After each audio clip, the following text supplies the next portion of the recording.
at first I can't understand. There's a hell of excitement at the moment. And when Brendan, when he made his presentation, it was like, oh, Rassie and his management, thanks for addressing us today.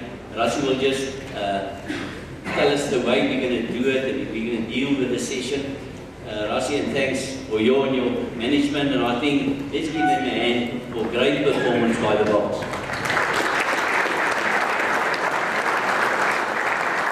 And then I don't have to introduce Rassie. Rassie says you can just come and just present just your management, and after that you can just explain what we're going to do. Okay, good afternoon everybody. If there's some of our English which is not 100% on par, please forgive us. Swayze is also going to talk, so some of that might be in Afrikaans. I was actually getting better at it. Yeah, thanks for having us. The previous couple of years we've always been involved, and through Hilton, our coaching department, you know, it's wonderful that you guys invited us here. Obviously, when we committed to this quite a few months ago, so always nervous, you know, if you want to lose the previous test match, whatever you say after that match, when you lose, you stand up here and you feel like an arsehole talking about stuff, and you're not so sure if people believe you. So we're lucky enough to have won the last two games, so hopefully some of the things we'll share with you today, you'll believe a little bit more than after that Argentinian and that Australian away game we lost. So the way we're basically going to do it, we've got Matthew Pratt, who's our forwards coach, our scrum coach. He does everything, including line-outs, bowling, scrums, everything that's basically with the forwards. And then we've got Swayze, who's our attack coach, which is basically not just the backline coach. He runs all our patterns and our counter-attack, you know, normal fundamental skills. He's an excellent attack coach. I think the same as I can say about Matthew with the scrums, we can say about Swayze with attack. I think the Lions, the way the Lions play is obviously a testament to that, and I think what he's currently doing with the Springboks in terms of attack, he'll share some of those thoughts with you. And then we've got Jacques Inaber, who's our defense coach. He also does some of all our kicking plays, how we get out of our own half and so on. So I'm the head coach, and we are basically going to do it the following way. It's going to be a total open forum. We're not even going to go outside. We've got our laptops here, so if there's a quick drill or a presentation or something which you want to refer to or ask, we can quickly hop into the laptop and find it for you and show it to you. But also, you know, we're here for the next hour and a half, 2 hours. If anything comes up while we are chatting, you know, if there's a question and it wasn't part of the agenda, or maybe it's just something that you think we would know, that you would like to know, please just put up your hand. I think there's a few roaming mics. We can try and answer that for you. So Swayze, I think we're going to start with you, and you're going to just get us going with a few of your attacking principles. Great. Dink jy mic nodig of nie?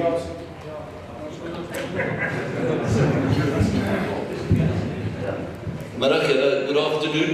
My English, I'm on airtime, and my airtime is running out. But now mine, I was many years with the Sharks, and my English is quite delicious, I think. Yeah, it's not right. It's a big honor to be here. Thank you very much. And firstly, such an honor to be part of Rassie and his team.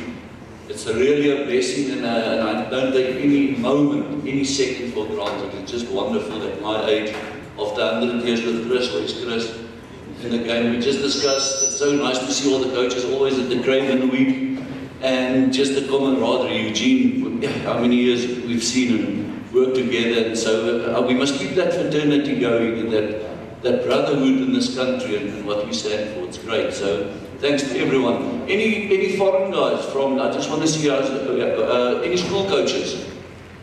School coaches, hands up please. Primary school? I just want to know where to pitch. Clubs? Few clubs. Okay, no foreigners. No New Zealanders? From where, sir? Botswana, that's close enough. So, you know, when you share secrets, you don't want to share it with too many foreign oaks. So that's why I asked. If I can start, man, I just want to ask the last question as well. Who of the guys has been of some of our stuff that we've done before? I see that the new guys are here, so it's mainly fresh stuff to the guys. Okay. Guys, what we want to do, what we're trying with the boxer as well, and with the lines, and we have been, is to get away from too much structure. You know, too much place from here to there, the so-called match. Because what I've seen and learned now with the box, I'm lucky if I've got 5, 6 attacking scrums. How many jockey lineouts? About 5, 6. So you're really living off scraps. They don't make many mistakes. The guys we play now, they're very good keeping the ball. Their continuity play is good. So when they kick and you give them put them under pressure, you've got to live off those scraps or counter attack. So this big honest, it's a bit different. Super rugby we get more. Schools rugby you get a lot of scrum because there's a lot of mistakes. So you've got to now, like the last 2 games, we've got 34% and 26% ball possession. Now we've got to attack of that. So if we get 30% and we score, say, 4 or 5 tries, we're doing well. But that all comes, and I must say it now, and it's such an honor from excellent defense systems from Jock, which he will share with you. Because the more you can, I'll give you the principles now, the more you can put them under pressure, the more you can capitalize and use the situation. And especially you guys at school level, I want to encourage you guys to stay away from the structure as much as possible. It's so good to see from there to there to there they scored, and it happens once in a game. Or it happens never, you say to the coach, what the hell maak ons die hele tyd? You get that. We practice these things over and over and over. A pattern or a play does not score a try. What a pattern or a play does, it moves defenders. You get the heavier guys on the side and your backs attacking. It creates spaces, but that's all it does. It's really all it does. That's all what they do. Interesting thing, if you don't score after the first 3 phases, Jock, what's that stat? It's scary. I think it's 10% from 4th phase and up. Super rugby a bit different. Phase 4 and 5 you can score, you can wear the teams down. Yeah, so that's basically, you know, I want to start with that. Instead of doing that, rather encourage your players to start beating the man. If I play against Eugene now, Eugene, if you stand up quickly, please. If I play, apart from the fact if I play again, I just run over him, but no, I won't. Okay. So the first thing, if I've got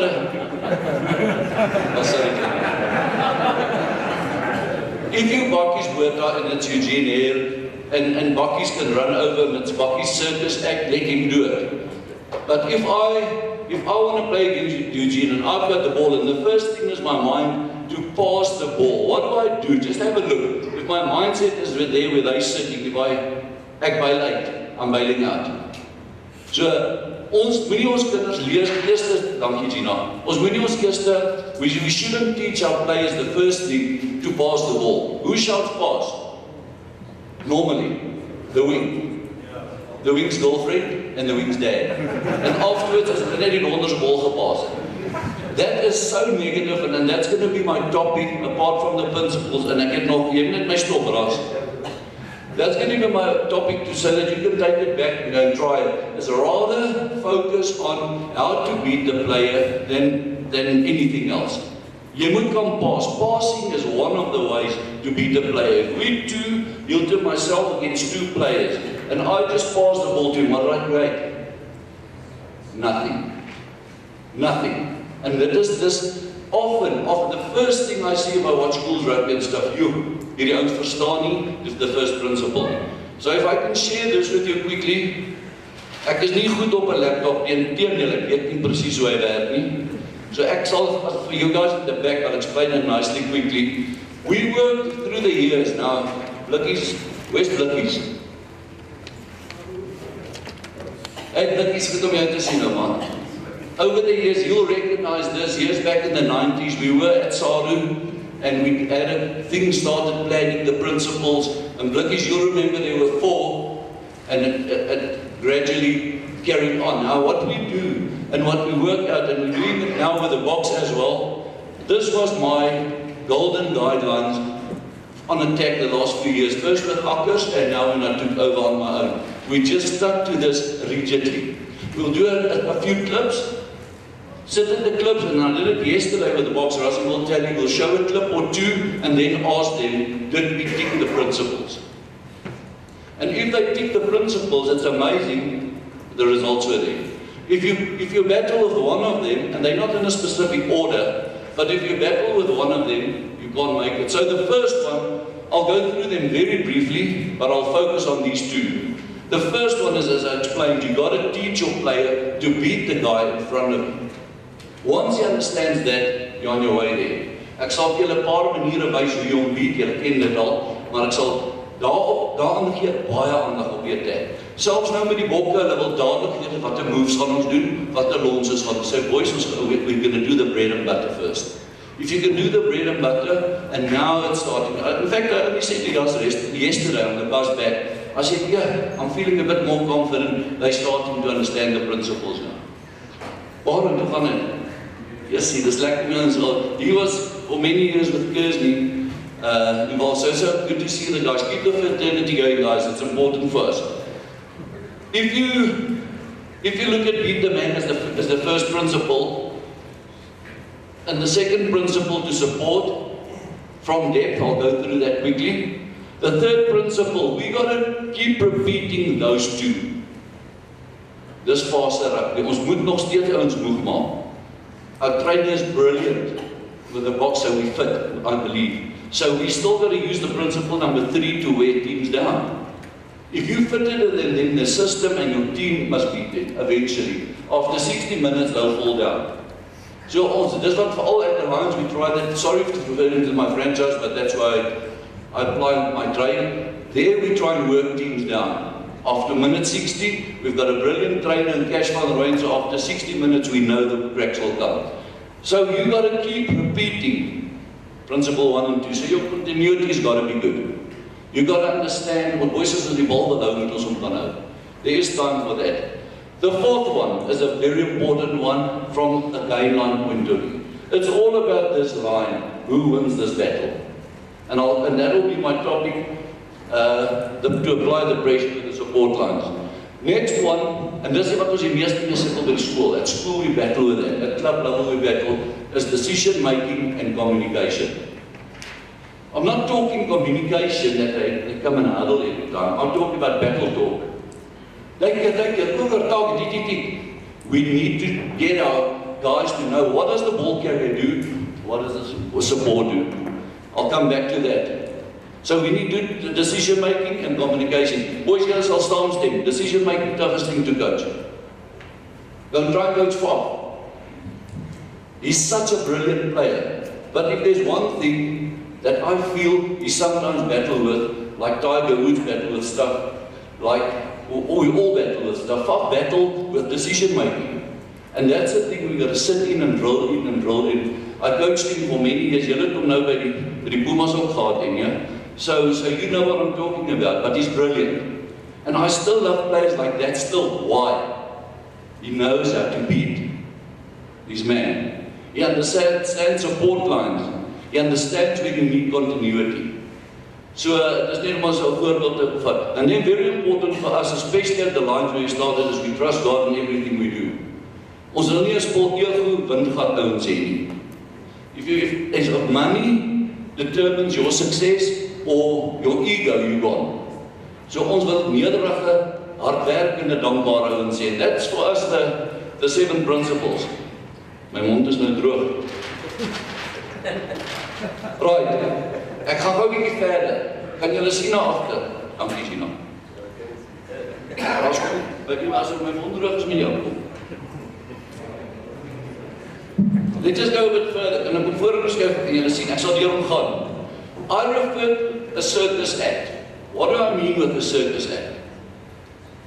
If I've got a player there and I want to beat him, for example, Cheslin. What is Cheslin's circus act, do you think? Feet to beat people. He's got a brilliant sidestep, so that is the skill that we've got to trust to beat players. He's got a very good swerve. There's a difference between a sidestep and a swerve. So when he works on his one-on-one, in the first principle of beating the man, we focus a lot on that. It helps me, jy sit vir Cheslin and drills by him clean the whole thing. Dit help nie sê wat sy doen om sit hom in contact drills nie. Dis nie sy circus act nie. So what is his circus act, and that you got to coach. So it's so important, guys, to do your one-on-one stuff afterwards and make sure you can beat him. If we look at the second one, dive gear, what do I mean? I'm dive through. What do I mean with dive gear? Ek wil gou dit vir julle net wys. As ek hier kom en die defender is voor my en ek sien agter hom, ek het daar in groen geskryf, sê ek vir die speler, daar's 'n mini try line. There's a mini try line. Just try and score the try behind him. Now, I'm the defender. There's not a try line. The try line's over there. It's a imaginary try line. That's a word, I word for you, Ras. So, if he dives through and he scores that try, what does this defender got to do? You got to turn.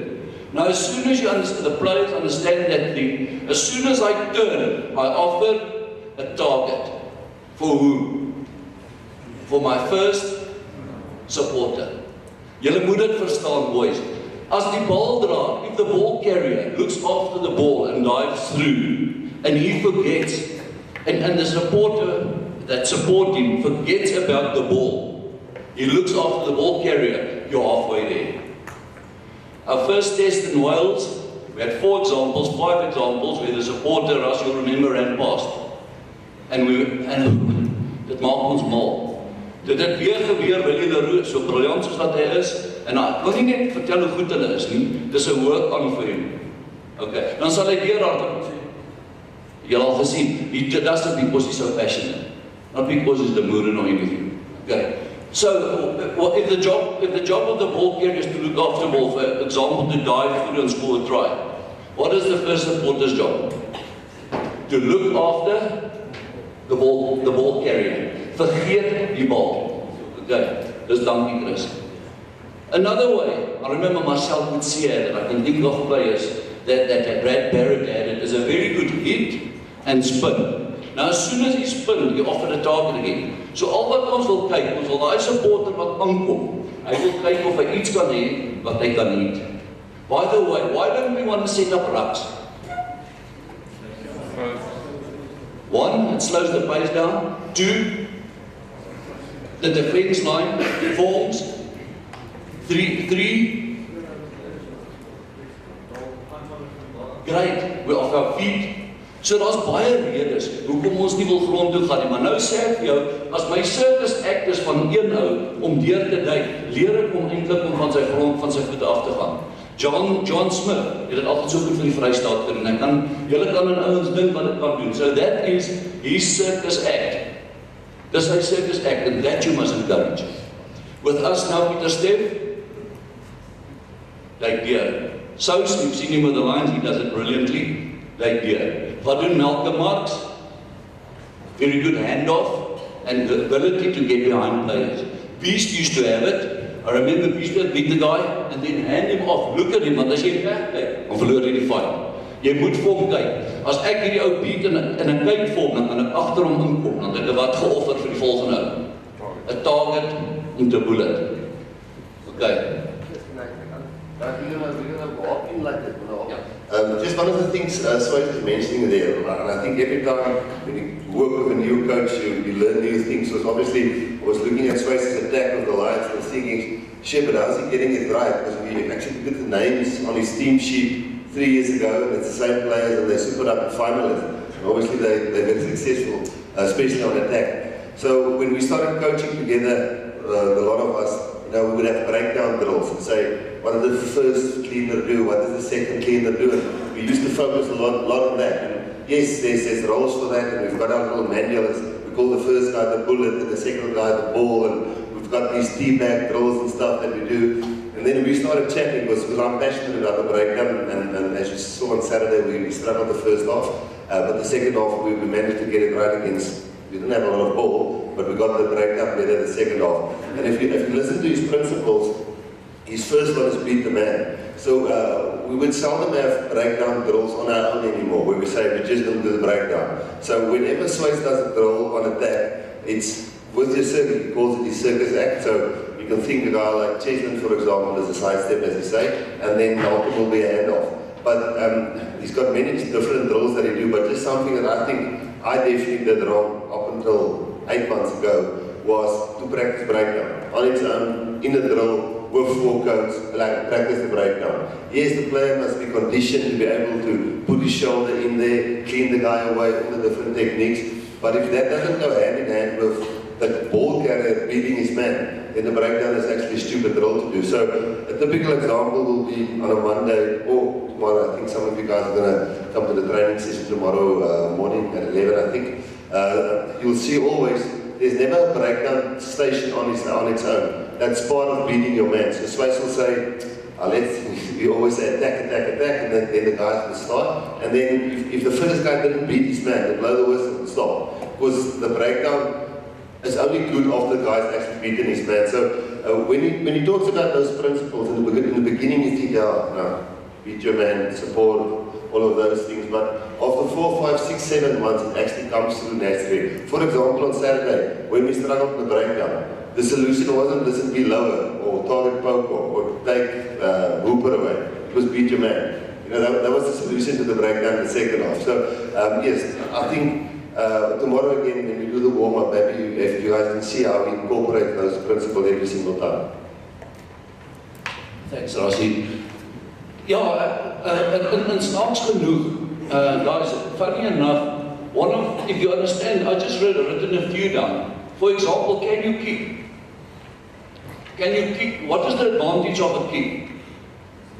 I'm thinking of passing now, beating the man. It's the only pass that can go forward. Because you want to turn shoulders, so now it comes up to 10, he turns. That's exactly what you want. I've got a marking system. When you attack teams and you've turned shoulders, you mark as gold. We discussed it that weekend, Baron, remember Nico? We discussed it and think, if the ball went through and it's on the game line and you still recycle the ball, it's a silver. Maar as jy hier voor my val en ek is nie oor die game line nie, al het ons die bal gehou, that's flipping uit, jy kry nie 'n punt nie. So ons wil die whole time want to see if we can turn the fingers and find the spaces. Okay. So guys, just on the principles, I don't know I want to harp too much on those. As Rassie said, it might sound simple, maar the secret lies in the simple stuff, doing it properly. Not just, we do focus on pass with your eyes and lean forward, smaller steps, all those things. When the passing comes, it must be good. But it's nowhere as good as beating your man efficiently. And I'm not talking rucking. I'm talking keeping the ball alive. I want to give you one little stat, which is very interesting. In Super Rugby, if I refer back to that, which teams do you think kick most? Which teams kick most? Crusaders? The Hurricanes? We were fourth. We were fourth in kicking. But all our kicks were planned.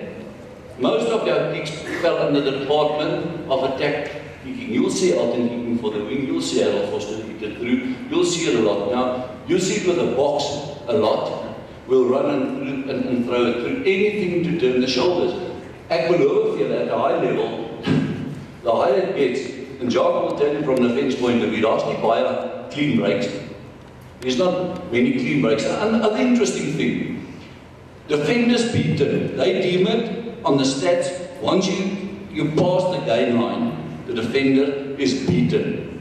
Okay, which teams, I'll ask this to you, had the least offloads passing in the tackle?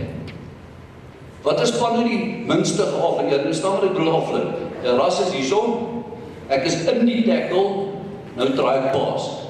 As dit werk, like it great. 2 keer werk, it looks good. But often, most of the time, you lose the ball if you pass in the tackle. So when should I pass?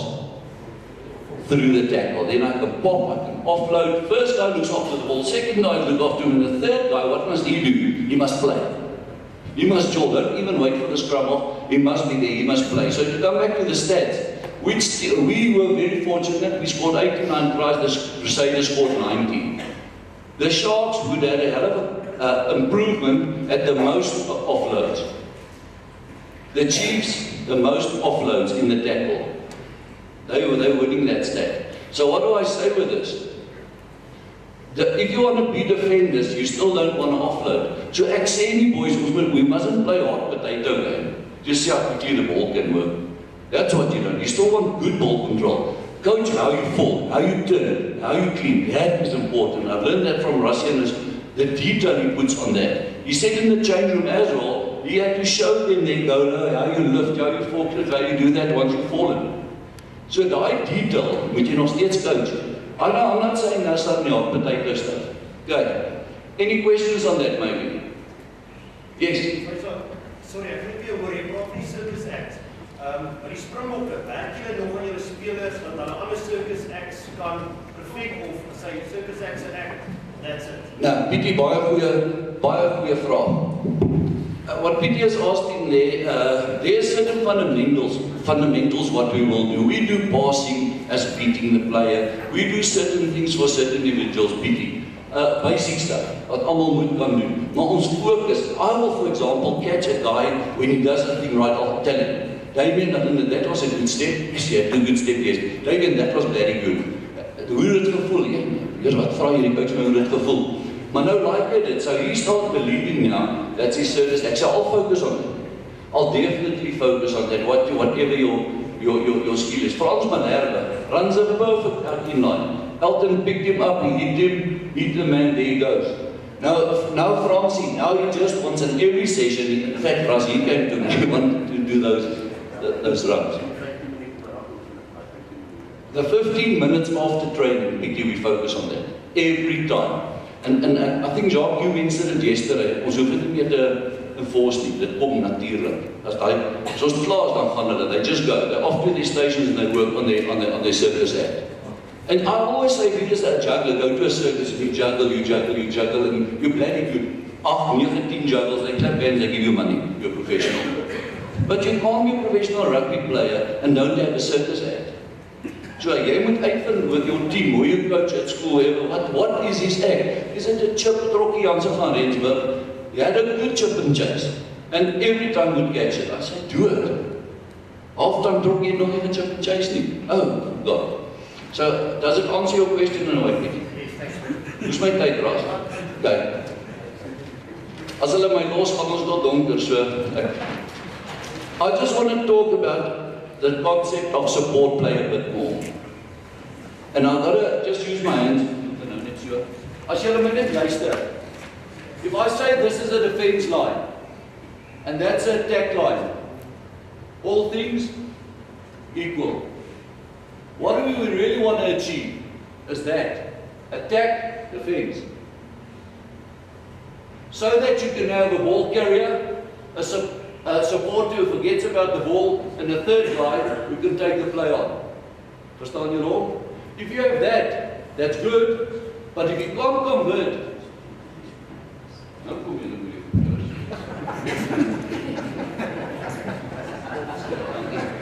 kan jy my hoor?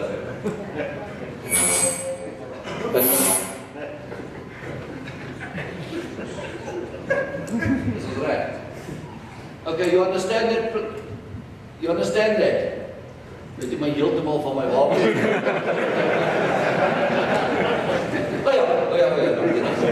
From there to there. Stevie Burton, in jou ook was.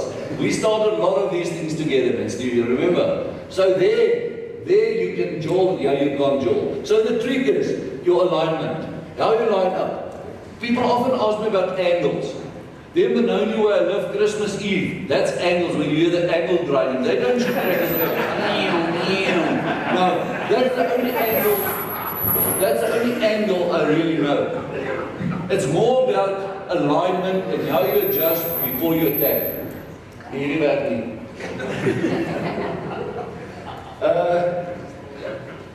Ek wil gou 'n ding hier wys. I wrote the word diepte from depth.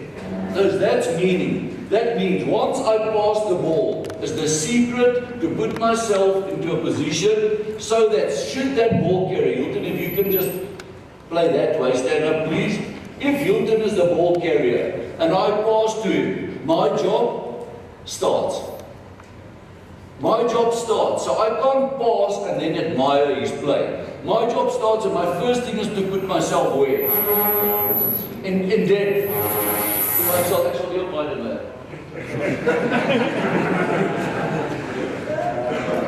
My job starts to get here, 45 degrees on Hilton inside shoulder, and there's a reason why I can't get.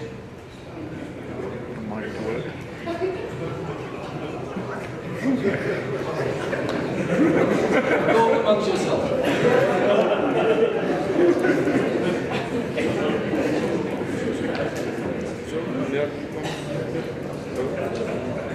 Christian. So. Ek moet hierdie vir julle dan explain this carefully to change your whole coaching philosophy. Once you pass the ball, I've got to get myself with 45 degrees. So should he decide to beat his man, I must be in the perfect position to assist from the inside, because where's the best stealer if he's the attacker? They don't never poach from the outside. Okay, because if we poach from the from that side, if we play down here, and we should recycle the ball, you're running out of defenders. So the inside cleaner. So my job, as ek gepaas het, moet ek in hierdie area cover, ek moet die inside cleaner deel. Okay. Maar as ek kom gepaas het om daar te kom, moet ek ook weer hier kom en dan soveel as moontlik binne skouer agter hom. En die ou wat vir my gepaas het, as ek hom kan kry en net gou daar staan. Ja. Wat kan julle nou begin sien? Dit. So as Hilton nou sy ou klop en ek sien daar's 'n ou wat hy kyk na die bal, ek moet na hom kyk. Wat moet ek van anders vergeet about what again? The ball. So I'm going to look at Hilton. If he's got a good skill to beat his man, I'll protect him. Dis in die ou dae in die kroeg, nou jy Chris buitendag. Waar as jy rol en jou man weg het van hom beskerm, dit sal jou. Dis gelukkig nie meer so. Nou as hy sê ou ek kyk na hom en boys dis nie geil. And lady, that's the secret. You look after him, you find. You're 100% fine. What is your job? Hy kyk weer vir die bal. Want ons wil die bal recycle. As ons tussen my en hom die bal kan recycle, understand what attack means. Okay. So nou kom ons in diepte, nou kan ons lekker attack. Nou is die vraag, thanks Hilton, baie dankie. Nou is die vraag, hoe leer jy dit vir jy? How do you apply it?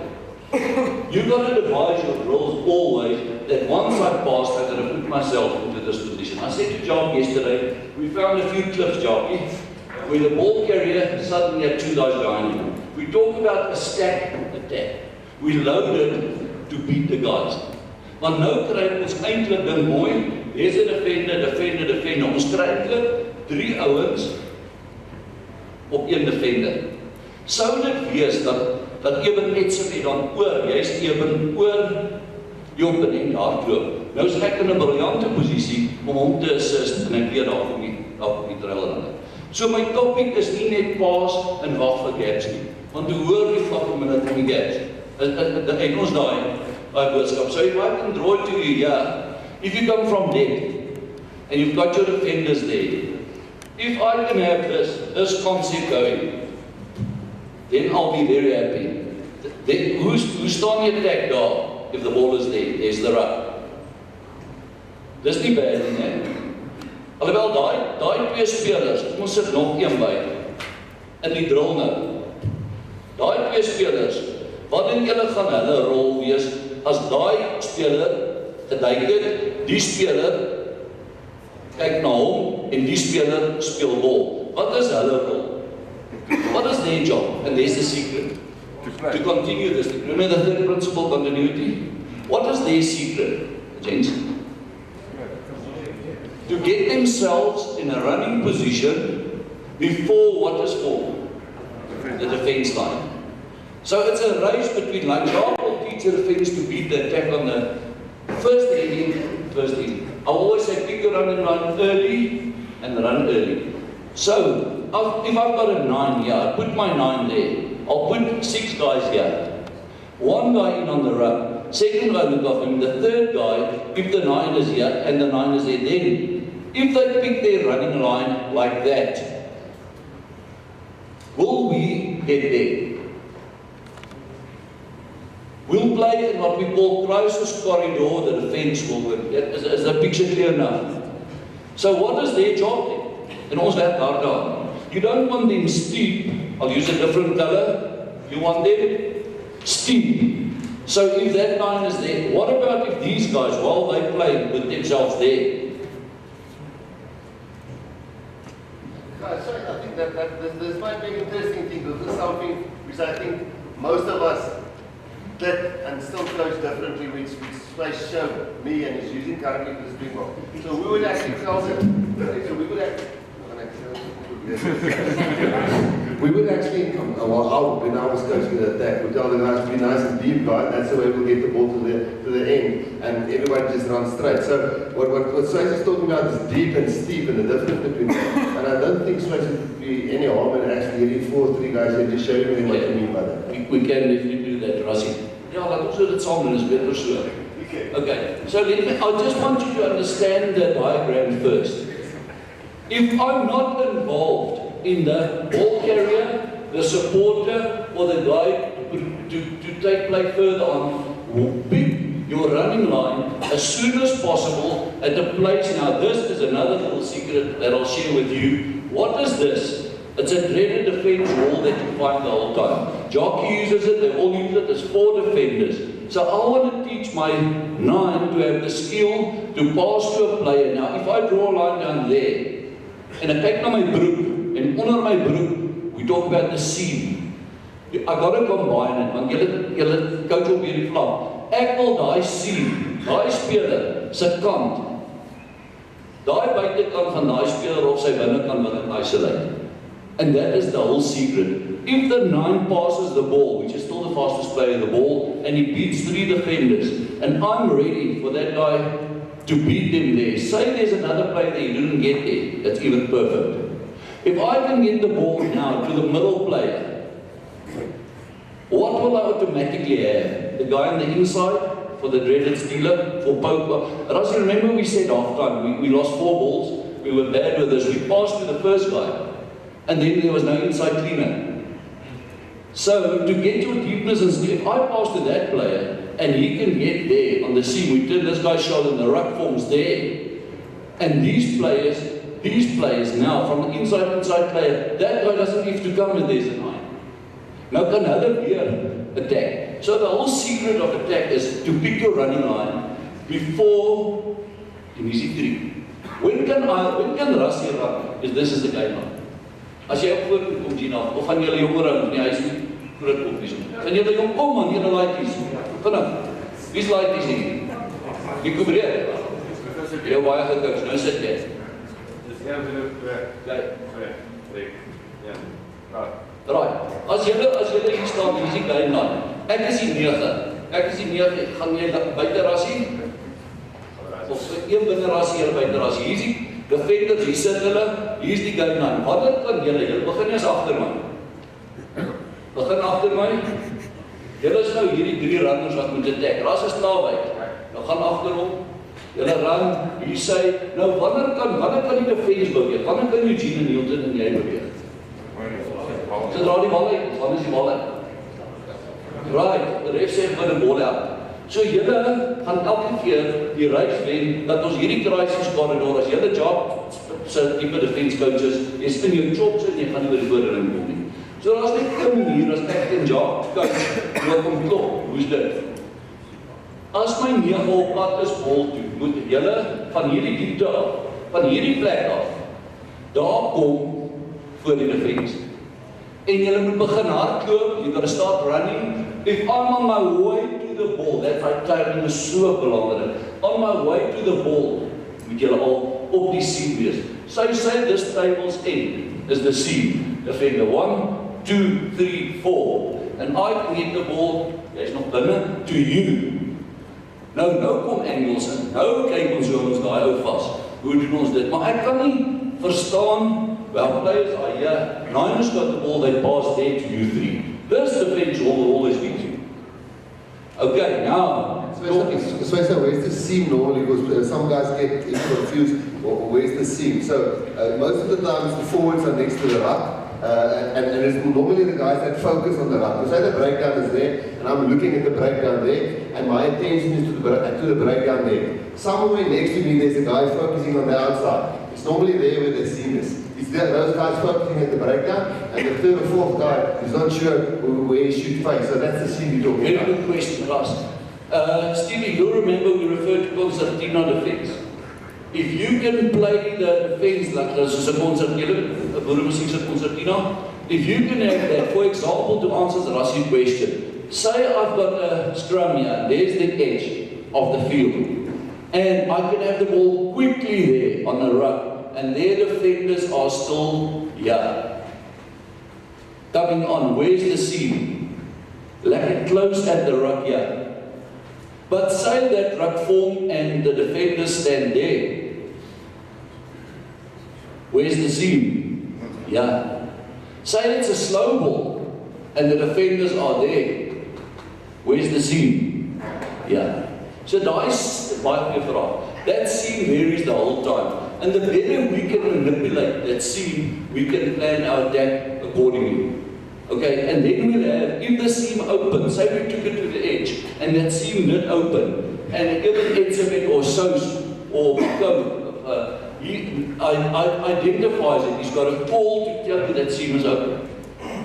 And if that seam closed down, he adjusts according to the seam. As jy net sê op defender, dis te baie moeilik. That story of Piet the Fatties, dit gebeur, dis nie so maklik om te aai nie. Maar is baie maklik vir hom te sien waar die sloop is ras.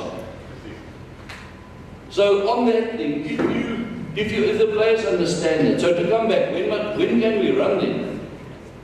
When can we run as attackers? Anytime. When can they run? Now you get the clever guys that say, they move, we're going to move, that sort of thing. Boys and that, so. Now on the seam, I want to just share this with you as well. You form the seam now, the table, Rassie, kan jy ook nog die punt van op die seam? Ja. Ja, daar is nou daar, hier's die seam, ek is die neer. What happens now, often, where do they all look, these defenders? Because I'm coming on, I'm paf, ek aan, blond neem, ek kom nou hier aan, where do they all look? At Faffie, especially the queer oaks at Faffie, there with his blonde hair. They'll check it. That's not a joke. Why that? On that. Ek moet julle geleer met dat ek kan seker maar daar is. It's a private thing. You know, Palau, ek gaan dit vertel. Ek gaan nie. Ek kan nie moeilikheid kom. Ek sal julle na die tyd vertel wat ek wil doen. As ek aankom en julle kyk vir my, as Rassie die muur vasser en hy speel na my voor ek nog die bal het, wat doen hy met hierdie defenders met jou? Skielik en hy sê weet of wat ek en hy kry net jou aandag, dan maak dit gat hier. Dit is die secret van hoe belangrik communication en decision making. Jy sê nou Rassie sê, het, en ons kom aan en julle drie hoor om. En sodra hy sê, het ek op nie maak, het agter sy rug, dan speel ek met hierdie defense. Maar ek kan dit net doen, the two secrets. I gotta pick my running run early, and I gotta run early. Duik vir Hannibal, wat was Hannibal? Dis nou die ouer ouens. Wat was Henry Hannibal se grootste geheim? Hy het die vermoë gehad om early te run. En as jou speler dit het, dan is jy op die pad. Nou, hoe begin jy met dit? Jy doen hierdie type drills. Jy doen 'n type drill waar hulle so staan, hulle speel en jy kom uit en jy sê die reflektors. Hoe eenvoudig is dit? Daar's baie type drills wat jy kan doen. Ek dink dis min of meer van my kant af wat ek wil deel. Is pick your running line early, understand where is the seam, understand to run early after you pick it early. But before you do that, the players must have trust and confidence about the players. As julle skoolcoaches Red Rovers speel, en remember Red Rovers, een nou staan daar, dan staan ons almal hier. Dan roep hy een, hy roep gewoon op die stadig ou, né? Nou daai ou moet jy confidence gee, wat nou wil ek kyk wat se service het. Jy sal nie glo nie, ons speel dit gereeld by die franchise, waar dit is. Ons speel Red Rovers, en hulle love dit. Hulle love dit, dan is 'n speelietjie. Dan het ons op 'n vierkant wat ons doen, sê nou maar cone met daai bal, cone. Op elke lyn spelers wat staan. En al wat ek sê op communication decision making te kry, ek hierdie ou bal en ek sê 1v1 attack. Dan kom Ras uit en ek moet hom attack. Gou, tel jy op wat is elkeen se service end. Maar jy dan kan jy dit coach. Byvoorbeeld die handoff wat ek nie weer wil verduidelik. As ek jou handoff in die car crash, die tackle plaas en dan kyk weg, wie gaan die fight wen? Hy, maar as ek in die hand kan kyk, kan hou, kan jack, my been oorkry, intrek en hy het die target geoffer, dan coach ek eerder daai micro-detail. So dis vir my, as onderwyser, en coaches, jy gaan 'n baie meer invloed op daai ou hê, as jy hom leer hoe om jou te bied. Guys, I'm sure you guys have questions. Like, just maybe sum up for a guy who hasn't worked with Sways before and obviously seen his results. So the things that I think that's different. The first thing is when he coaches attack, it's all a tempo. Players don't get a chance to say a word. They don't get time to rest. They don't get time to ask the question. When the backs and the forwards split, those backs never stand still. I must say it's the first time in, I don't know, 30 years that I've seen that backs actually get more tired in the training session than forwards. So the moment he explains this to them and that they get it and understand what is steep, what is deep, what is beating your man, what is picking your running line early, run early, the moment they understand those things, there's no time for talking. It's really always at a one hell of a tempo, and he trusts them then to make the right decisions.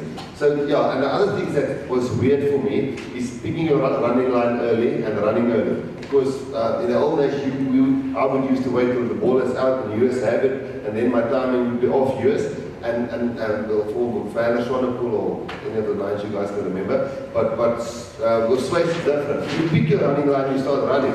If Fob doesn't get the ball out and you've run across the tackle line, if we call it that, then he must just hit the next guy. And that's the only way we actually are pinning the defense at this stage. Where myself, including 12 months ago, I would say, let's leave the ball there, let me get into the right position, let the next guy get into the right position, and then with a little mini move, we'll beat the defense. Sways is totally different there. He says you start running around the corner, you pick your running line, look where the seam is, run towards that seam. If the ball isn't out, bad luck. You must play behind your back, play the next guy, because those guys are also picking the running lines early and running early. And in the beginning, it doesn't make sense, but I guess, do you have questions around that? Because I think it's a bit different, you guys think. So ek weet, jy sê dat jy wil hê dat vat maar sien moet optel. Kry baie van Joe. Hoekom sal hy dan sekere balle van die dek afspeel en sekere balle optel? Uitstekende vraag, Pietie. Uitstekende vraag. Wanneer kan die 9 hardloop, wanneer nie? Dis so groot lyn. Inteendeel wat laas jaar gebeur het en Elton hulle by die bokke hulle en ek praat net openlik, dis maar 'n feit. Elton en hulle is moedeloos aan hardloop nou weer en al die vinnige goeie bal.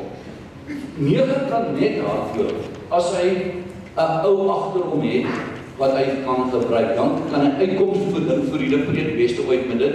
Kom uit, die rak is daar, hier kom Ras, ons speel so, Paf kan net hardloop as hy iemand hier, wat ek Ras daar kan gee, of jy op die skouder kan gee, en die defense is daar. As ons daai bol maak, elke bol maak nie saak wat jou bol is nie, dan kan 9 hardloop. Maar nou staan Ras daarson, nou kom die bol uit, nou kom Faffie, daai muur is daar, nou wil hy hardloop. Niks hou vas nie. Daar's nie 'n threat vir die defenders nie. Dan sê hy eintlik vir die fly, okay, ek het niks aan die Joliet, maak jou arrangements. Dan word hy eet agter die voordeellyn en hy kan nie speel nie. So wat leer jou 9? As daar nie iemand is wat help nie, en as 'n quick ball is gee vir 10. Jy hoef nie vir 10 te gee nie. Hy kan vir ons speel baie met multi-skilled forwards, ons ontwikkel hulle sirkus ek. So hy kan vir Pieter Steff daar gee, hy kan vir enige ou gee, maar hy kan, as dit quick ball is, inteendeel, leer dit vir jou skrammel. As dit quick is pass, as jy rigting verander, kan jy hardloop. Hoekom? Wat doen defense op wat rug doen? Skouders is gedraai. Nou kom Rassie as 9 uit, ek so toe Ras, nou het my klaar gedraai. Maar 'n val defense is klaar en opgestel, jy sal jy leer. Daar's die rug, nou kom die val, hoes my skouer. Hy's klaar in 'n posisie om te dui. So gouer reël Pietie gaan dit julle coaches help as ek vir julle sê, vinnige bal, paas, verander rigting, selfs van die edge, nou kan jy bietjie hardloop. Want as jy nou hardloop, nou speel jy dit konsertina met die defenders. Jy trek dit. Net 'n laaste ding Ras van my kant af wat die coaches sal help. As hulle verstaan, hier's nou 'n rak. As hulle verstaan kortste pad doellyn toe, is spasie 1. Ek het 'n ou gebied, ek wil hier deurspeel. Dis altyd spasie 1. Dan doen ek 'n switch terug, dit bly spasie 1. Is julle met my? Spasie 2 is die 2 series, 2 en 3, weerskante. Nou is die veel op, nou spasie 4 aan. Die vleelaan of die senders hang bietjie as daai spasie aan. So jou playmakers, en dis principle 5 en 6, in communication, die hele tyd hier roep, wat die spasie is aan. Ek sal julle gou 'n wenkie gee by die bokke, ek kyk vir spasie. Ras kyk, al wat ras voorkyk, die hele tyd is effort en die hele prentjie van die ding, wie's nie in die game nie. Jockey kyk, hoe lyk die defense en Matt kyk die forwards. So is dit elkeen net 'n funksie. Ek soek net spasie. So as ons begin skop, dan is dit omdat ek spasie aai nie. Ras ek dink dis min of meer, as hulle hierdie prentjie onthou, deep steep, ek dink dan kom ons af.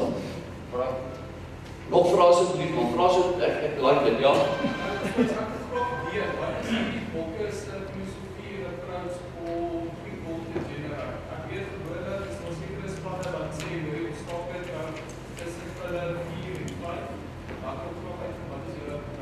Ja, ek dink dit is, as jy 'n man reg het, your job is to look after the ball, and the cleaner looks after me. If that is the policy, it brings you first into quick ball.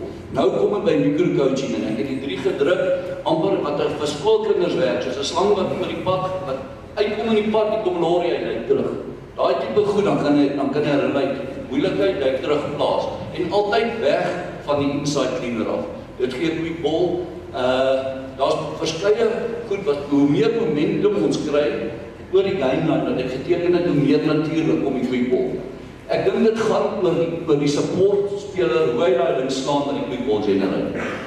And so I must say, depending if you coach a lot of patterns or not, but say we got slow or medium ball, or Swayze used to call it medium ball, we'd have a very simple pattern in general play where it's a run around the corner, again around the corner, and then we strike from the third one. It's almost a planned move in general play, and on the third one we create quick ball again. So it's all default play of the expression.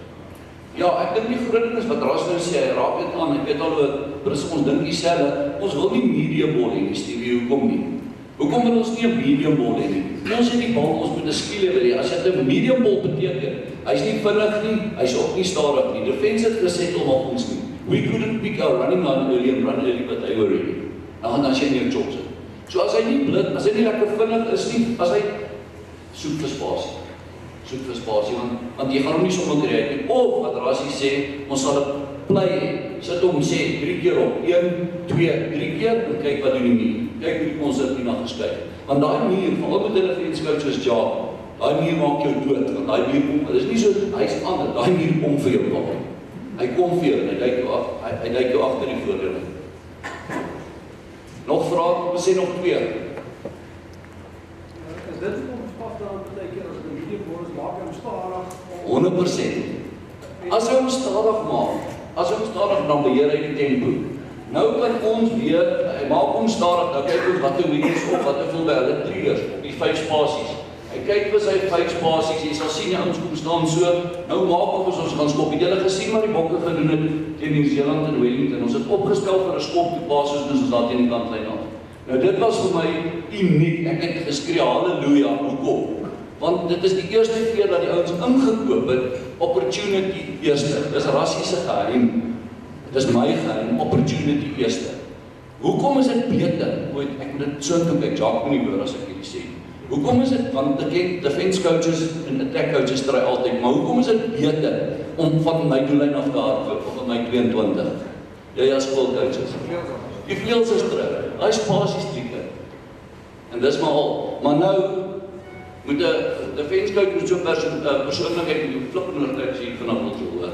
Want ek verloor daai bed. By die leeu's is dit maklik, jy sê shut up man. Ons gaan hardloop. Ekskuus, soos ek wou. Eintlik vraag was dit jy sê dis like jy moet om te coach. Hoe coach jy? Ja, dis 'n goeie vraag. Nou dit Jacques van der Westhuys het 'n video gesit, dan moet jy maar uitsaai. Hy moet eers autoriteit hê om battle talk te kan kry. En as jy gaan by battle talk, hulle wil jy moet nie dat hulle byvoorbeeld sien nou 5 spaces, spasie 5 is aan. En die fullback het hom opgetel. Dan sal ons roep 5, 5, 5, 5. Hulle weet nie die opponente wat gaan aan nie. 5, 5, 5, dan weet ons dit is die play wat aan is. Of byvoorbeeld battle talk. Ek sê vir Hilton, duik weer. Hier bullet. Dit coach jy lekker in grids. Maar om vir 9, 10 en 15 te coach is 'n skill. Jy moet maar met hulle sit, jy moet hom verstaan en daai goed begin kry. Ek het nou met Jan, moes hy vir my uitsaai. Want hy was hier van hoërskool kan hom nie, Frikkie Wals was daar, kan hom kom, Benviljoen, sorry. Hy is van Noord, as jy van Benviljoen, hy is van Noordskool, Benviljoen gewees, en hy kon nie praat nie, want die coach het vir ons gesê, as jy kan kry, dat jou 9, 10, en 15, al die praatwerk en die rest zit, nou jou spine is die besluitnemers. Hou wat hom ingooi, die ou met die area lock, die 9, 10, 15, hulle neem die besluit, as hulle die praatwerk doen, die besluit op die veld, as jou job klaar. As jou centers wat ons aanpraat. That's what I could have said, and I think that it's also something that you guys can definitely do at school. Sway seldom presents anymore, or even Jacques himself. When we do a defense session, or we work at a drill, or a training session, or we do a review on a match, it would be Andre or Elton presenting to the team. So if we, Sway's laughed the first time when we got him, we called him the game drivers. And he thought we were going to see Buffalo and stuff. That's not a job, no, game was a part of it, but also a game drive. So we get the 9s and 10s and 2s and 5s in, and we sit with them before the session, and they agree, and then we debate a little bit, and then when the team comes in, and I think it would work wonderful at grade 12, 11, around that age, get those 9, 10s and 5s and 2s to present to the team. This is the move, this is the training session, this is the drill. I think that helped a lot to work out as well. Definitely. Anders nog jou vraag. Hallo, sorry. Wat my net weet, general attacking shape. So, Jacques, julle gaan dan en julle duik hulle, en as daar turnover is, dan is dit net 'n default in die general attacking shape. Is daar 'n shape rassie? Is daar 3 ouens, of doen ons net daai principles wat jy gecoach het, wat sê, luister hier, ons gaan uit diepte uit dan, ons gaan uit spasie uit, ons gaan agter mekaar. Do we look at general attacking shape of 1-3-3-1 or anything like that? Yeah, so everybody knows it's either 2-4-2 or 1-3-3-1. Everybody's got those different default shapes. One actually seldom get into that if you don't play from your own the goal line. The Lions always get into that because they start attacking from their own goal line, so they know they're going to get into that shape eventually. But all of those things that Sway's talked about there always get practiced in those little mini units. So say 4, 5, and 7 would work together. Feeding your man, passing, continuity, support, those guys will always do that together. So yes, we do have a default shape, but all those principles get taught in that default shape with the principle. Yeah, and with that, we practice a lot turnover attack. If you look at the 5 tries we scored against the All Blacks, 3 of them were sort of planned, where they understood the principles well, very well, and 2 of them came from Jacques' defense. The one was the one, and they were under pressure where Billy scored, the other one forced an intercept. So if you practice that a lot, and then just the last thing on your counter attack to you, if you can get the ball to the middle as soon as possible, that is the secret, because then you've got 2 sides, then you've got better opportunity. I think at school level that's basically it, and not the belangrikste boys. The most important thing, whenever they kick, you're going to run back. You've got to pick your running line for the counter first and be ready first. If they win that race, as ons altyd 'n race en sê nou maar dit geskop en hy swim past us, hulle kom deur en jy stop hom, dan ons moeilikheid. Want as hulle skop het, moet jy die race wen. Okay, thanks for that. Do we need a break or do we just continue? We just continue? Okay, thanks for that. We appreciate it.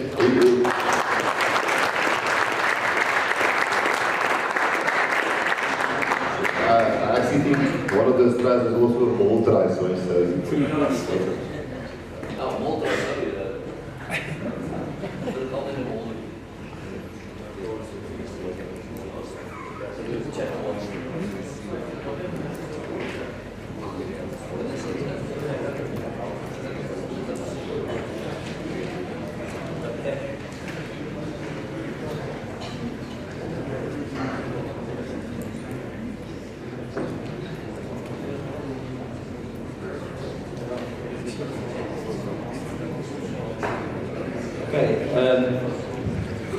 Voice or mic? Okay, let's have a go. Okay, thank you for inviting us, and my name is John Hinover. I'm going to try and speak my English as much as I can. And I think the best way is probably because there's different needs in the audience. Maybe I'll start with our general defense manual, and then maybe that will provoke a few ideas, and then whatever you want to ask, let's say we've got how much time for an hour? An hour. For an hour, the laptop is yours. Whatever you want to know, and we can show, I will try and share that with you guys.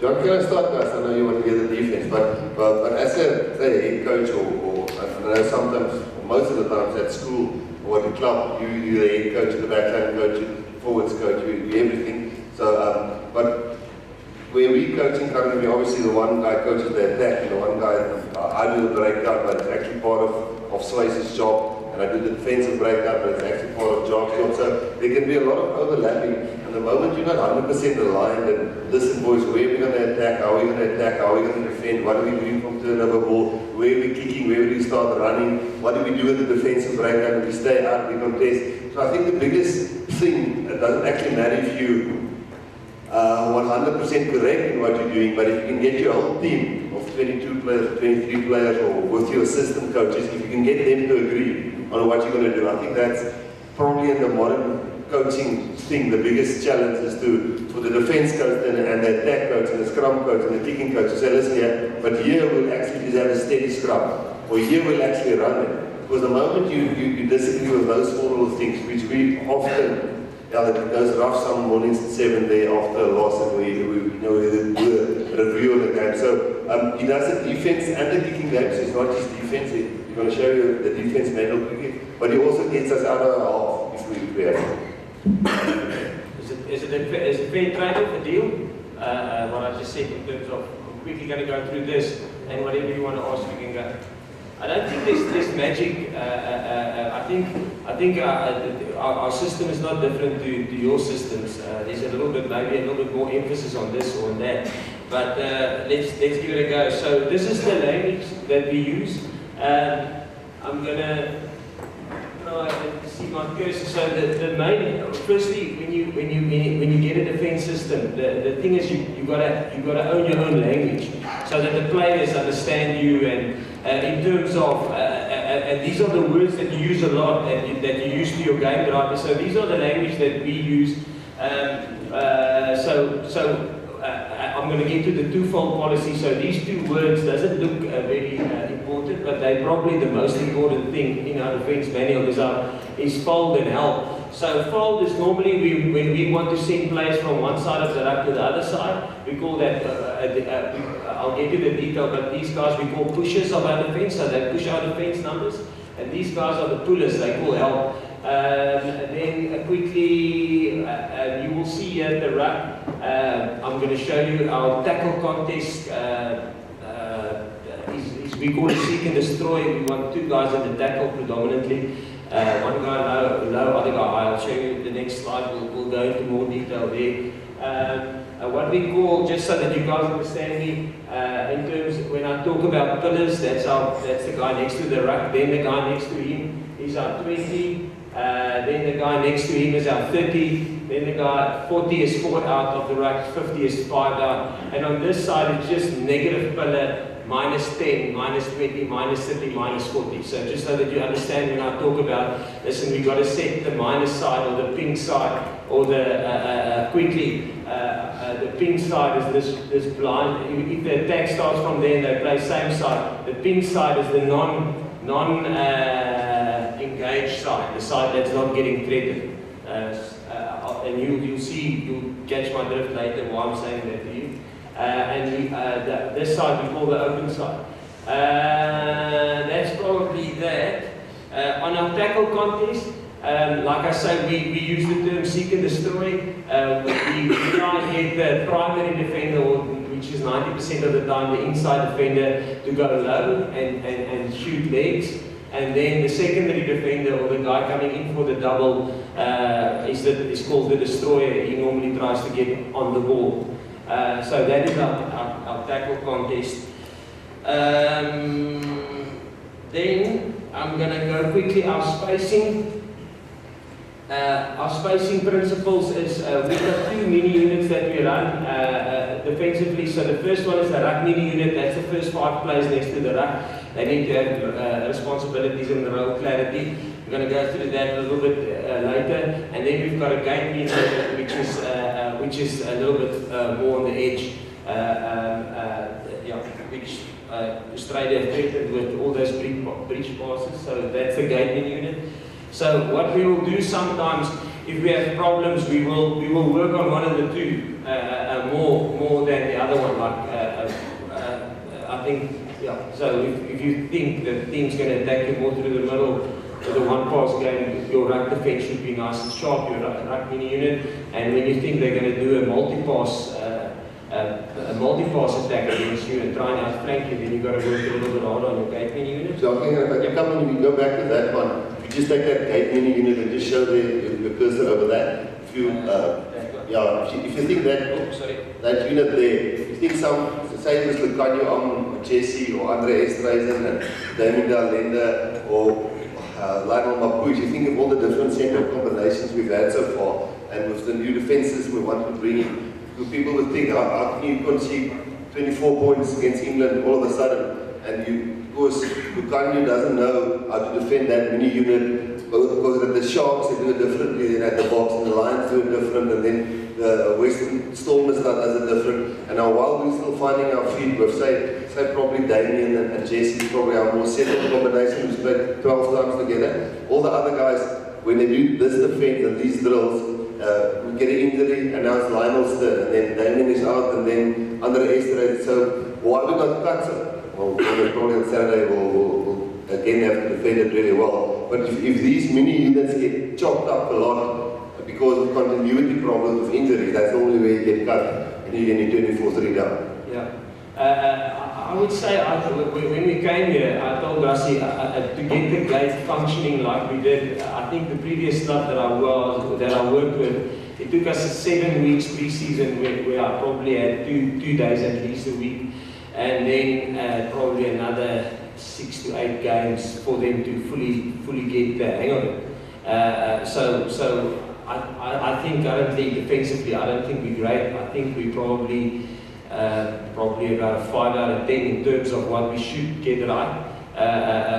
Where the previous club where I coached, when we left there, I felt they were about a 7.5 to an 8 in my head in terms of in our heads in terms of what we wanted on defense. So there's still a lot of growth that need to happen with us, and there will be lots of mistakes and errors, but we'll get better at that. Okay, and then our spacing for us is the distance between the defenders. So our pillar is 1 meter from the ruck, our 20 is 2 meters from pillar, then in our gate we've got 3 meters spacing, and then in our ruck mini unit, but in our gate mini unit we're a little bit wider, we go up to 4 to 5 meters of width. So I'm going to stop there, then I'm going to show you a training video first, and then you will get the hang of it. So I'm going to show you some what we did on the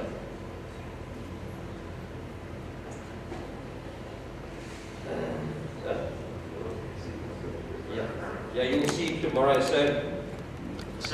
So we are this side, that group over there.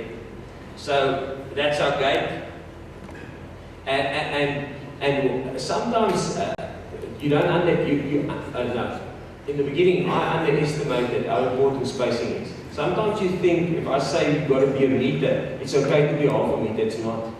If you're at 20 and you are not 2 meters away from that guy, it's not okay. It's worse that you are 1.5 meters from your pillar than having the wrong t-shirt. Where you sometimes in your team get fined $300 for wearing the wrong clothes, but when your spacing is poor, nothing happens. So it's unbelievably important that spacing should be 3 meters.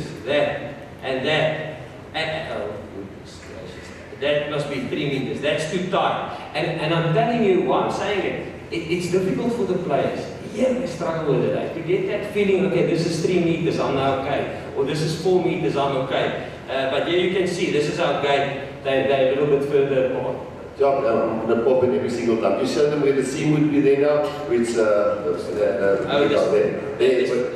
would be the seam that Space talked about, and I know it wasn't that. The seam you would like to attack. Can I just quickly talk, stand here with me, please? Guys, the thing he said now here, it's probably the thing that I know school coaches and club coaches get so pissed off at professional coaches when they talk defense, and the thing is let the boy play what's in front of him, let him enjoy it, let him play the situation. But that's probably the biggest difference between schoolboy rugby and club rugby and Vodacom rugby or super sport rugby and Curry Cup and Testons. The difference is probably that at schoolboy rugby you get boys sometimes standing next to one another like this, and the one a little bit in front of the other one, and the other one a little bit fat like me, and the other one skinny, can't tackle. So there's weaknesses where you can attack. So you can tell the boy, go and sidestep that one, or these two guys are close to one another, just round him, or these two guys are far apart. And when you get to this, it's really physically 2 meters, 3 meters, 3 meters. So if you tell Jesse Creel and Andre Esterhuizen, if you put them against this, close the eyes, and you say 3 meters, I promise you do that, and it'll be 3 meters exactly. You go and measure it, because that's where they feel comfortable. They can handle 3 meters there, they can handle 3 meters there. If somebody steps on the inside, he knows. If let's say, for example, you have an Etzebeth there, probably 2.5.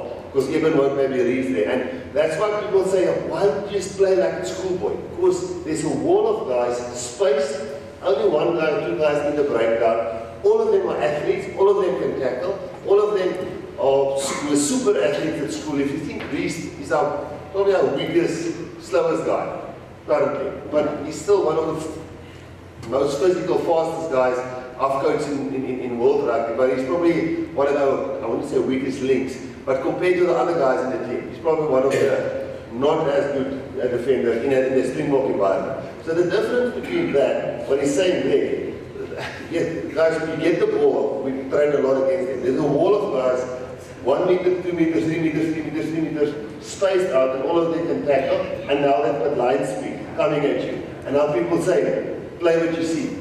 You kick it to the corners, you kick it up and under. So if you play what you see, you'll dive to the ground and displace the ball because you'll be afraid.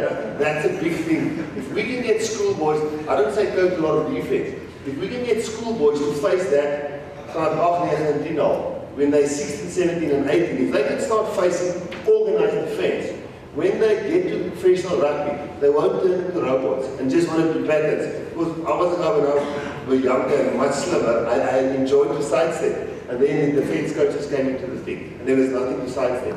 Because they were all good athletes, and my kind of player went out the window and maps came in. And we started doing maps, because that was the only way we could pull these defenses apart. So I think that's probably the biggest difference people struggle to understand and deal with. Any questions on that so far? Yep. I see you don't make use of any sweepers behind. What is the vision of that? I think a lot of defences are going that route. I think if you look at New Zealand, we want more numbers. I'm talking defence coaches. We want more numbers in the front line. You can't have line speed if you don't have numbers and you don't have width. If you want line speed, you need those two things. And you try. The only other number we could get was to plug it with to put a 9 in the front line. So yeah. I think a lot of coaches, and you will see, we will plug them normally at pillar, because as attack coaches, they prefer not to go very close to the ruck. It doesn't look that beautiful. Luckily, attack coaches haven't figured it out yet. They like the passing game. So we plug the 9s right next to the ruck, and we get the guys who can back a little bit wider from the ruck. Yeah, but that's where most guys plug them. He still does a little bit of a role. I mean, that is him. He's organising. That's Faf there. So he's more organiser, and you can see he'll fill into. Look what happens the moment he steps into that role. Look at the width he creates now. So immediately we can move. The whole line can move a little bit out. And yes, what space is open there? Kick space. You agree? But would you guys kick if you attack coaches? No, you don't.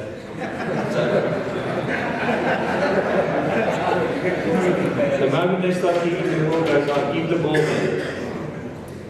So yeah. So when I spoke about the pink side, so this is the key area for us to get set quickly. Because the moment you get the pink side set, it actually ignites the fold. You won't get a fold around the corner if this. So sometimes when you coach the fence, you're so worried about this side, but this side is actually the key to get the pink side set. It ignites the fold. It gets the fold around the corners. Okay, that's not a good one. Here we go again. See if they get a little bit of continuity. Rossi, Jock, can I just say something here? You'll ask me now why we're not setting up the way we have set it on the scene. What happens? Rossi gives us the way, say, the All Blacks will attack or the Aussies will attack. And then we sit, we go with stick, stop. Dis een van sy funksies wat Rossi kommenteer. Dan is ons nou hier vandag. If we play against Jock's defense, there will be the All Blacks. And we'll look at their attack and try and emulate it just like that. So, I think that answers that, right? Yeah, these guys are running similar styles that the All Blacks would do. So the folding for us, and that's why I said, so these guys are the pushers. They are now using that word that I said we use a lot, fold, and they got to name these guys by number, and you see this guy hand up, he will shout help. And then we will get the fold right. There, 5 step in again, a negative pinner again, to get that guy across. To get more numbers across. And then... It's just so frustrating when you hear at some levels go, no, that's so... we all know it happens for 10 minutes in the game and then the boys get tired. And if you can get guys to communicate in defense, but like you talk to your girlfriend or your wife or your friend and say, fold, far side, fold, pillar. If you can get them on defense to start talking actual instructions, all the words you'll hear is almost instructions or requests. So it will be help. We're in trouble on this side. It will be fold. We'll be in trouble on that side. Or pillar here. But if you get, because the moment the word, people like to give names like guard and bodyguard and stuff like that. But it sounds very stupid what I'm saying now. But if the word is not an instruction, the player won't do it. So if I don't instruct you, Jock, fold, you can fold to the other side. Or I'm on this side, and I say help. Players don't react to that. So if you can fine-tune your defense lingo, language, that it's instruction, players will actually start doing it at training sessions, and I think it will come through the game a little bit more. Okay, so here you will see this will be our mini unit, which is the ruck mini unit, and this will be our gate again. And that's why I say that they've got a little bit of a different function that they have to play. This is something you will see the All Blacks try and do a lot against us. This little shoulder bolts off the top. I had this like a discussion. Does this look good what happened here? What's the first word that come in your mind and be serious? Beaten? No. Poor, system error, bad. Okay. So and would you say that is because of the line speed? Who says it's because of the line speed? Have an opinion? Numbers. We didn't have enough numbers. So in that case, you would say that. Okay, well, before you said it, look where the ruck is. Look where the ruck is, and then play the clip again. Yeah. See where the ruck is there? You see the ruck? Yeah, let's look at that line. If we go in a drift mode here, where do you think? Okay, yeah, let's. How do you fence when you use the shadow to drift the fence, like your drift the fence? Okay? You think we're going to tackle the roof we made? That one is cool. The next one. Yeah, they did. It was system.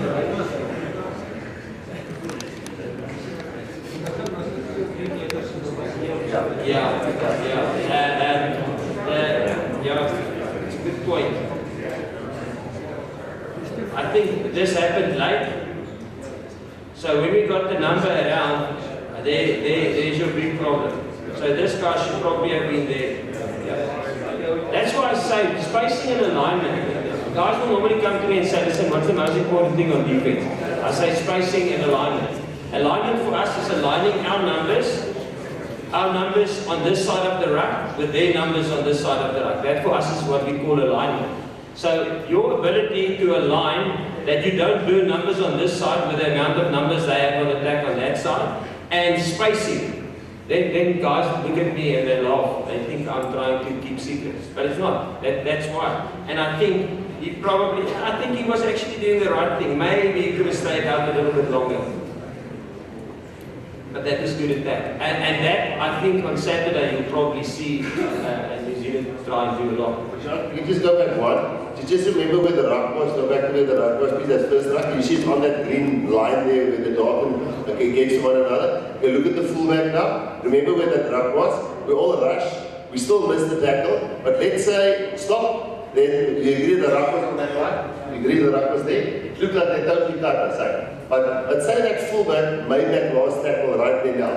If he just didn't guess, if he didn't go for the intercept and tackle the second, or he shadowed, would it have been a light right?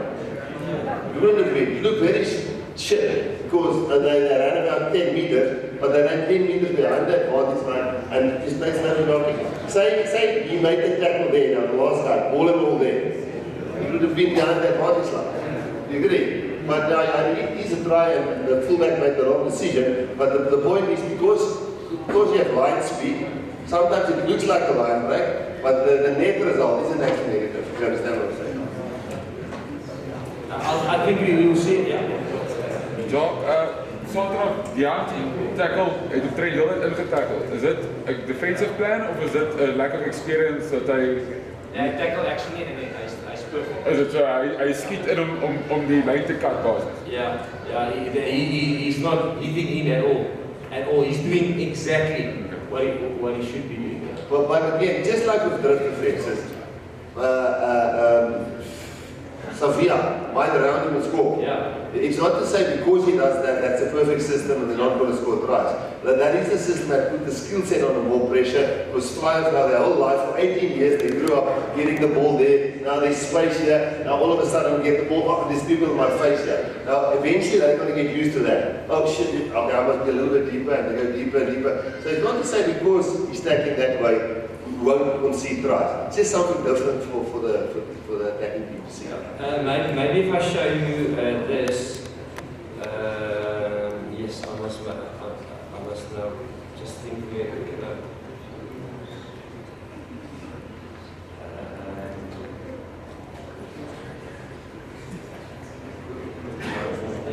Just give me a sec. Ek kan eers dink waar ek dit gewerk het. Ja, sorry, maar dit is. Sorry, yes, go. Wat julle toe vir die posisie die twee units, die raad unit, misschien om een vinnige line speed is die guide unit of is dit een one-line ding? In elk geval, die guide unit is nu die gehaal met, jy laat jou ras opkom en drift. So I probably don't want us to get give secrets out where we combine us, but for example, certain things can do it. Certain outside centers can go up, close it down, and still connect. Others can't do it. John de Villiers voor het doen. Yes. In plaats van die unit. In plaats van een raakspeed van die unit. Twee units, dat allemaal samen. Allemaal samen. Okay, here's a good example. So your question on the hunting. You're going to see this now. There's about 4 clips of this, where he's actually doing it perfect. I couldn't script it better. It looks, because it's different. It's completely different to what you used to. It looks different, so it looks error. It looks like an error, but it's 100% correct. It looks different. But Jock, it just goes because just go back to the previous one. And I just want to, if someone they cut us and they score tries, look at this one. Look at this one we made the right read, like slowly where the hand is like on the previous on the end there. So say he did throw the breeze pass now, the overpass. He did throw it to that hooker there. Do you agree it would have been shit? Yeah. Is it a difficult pass to throw in test rugby? Yes, it's difficult. Is our PV quick enough to turn around and tackle that hooker eventually? Yes, he will. Will Billy then tackle the last guy? Yes. But will they gain more meters? Probably. But there's a bigger chance of us putting them under pressure here than allowing them to get the ball on their terms, building up ahead of steam and sidestepping us on speed. Nice discussion. Yeah, listen.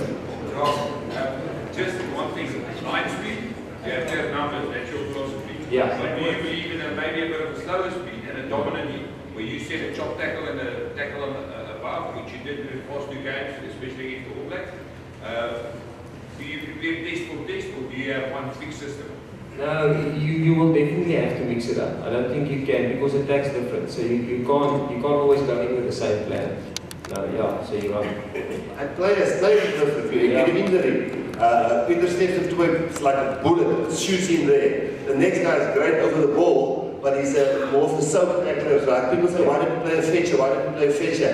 If fetcher, we want to play fetchers if they fit, but if fetcher always are going to concede and steal the ball. Now we've got this hell of a line speed, but the one guy is sitting, waiting to let it up. Now the whole defense system is actually a bit buggered because he's a soap tackler. He doesn't seek and destroy. So sometimes it looks weird, but it complements the defense system. Yeah. So you have different plans. Yes.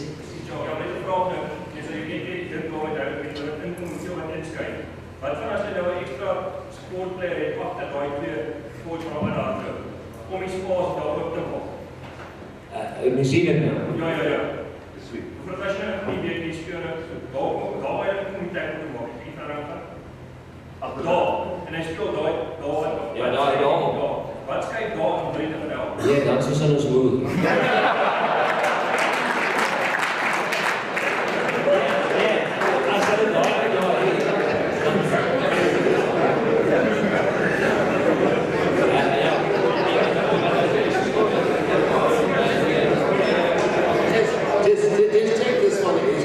Find it for you, and that's why I say every system has got a weakness. But to get it there and get the right number, then you eventually exploit that. Sometimes take 5-6 phases, and normally you don't score. If you don't score within the first 3 phases, then defense normally wins the fight. But look at this try, which is a Swiss play. Exactly what you asked now. I mean,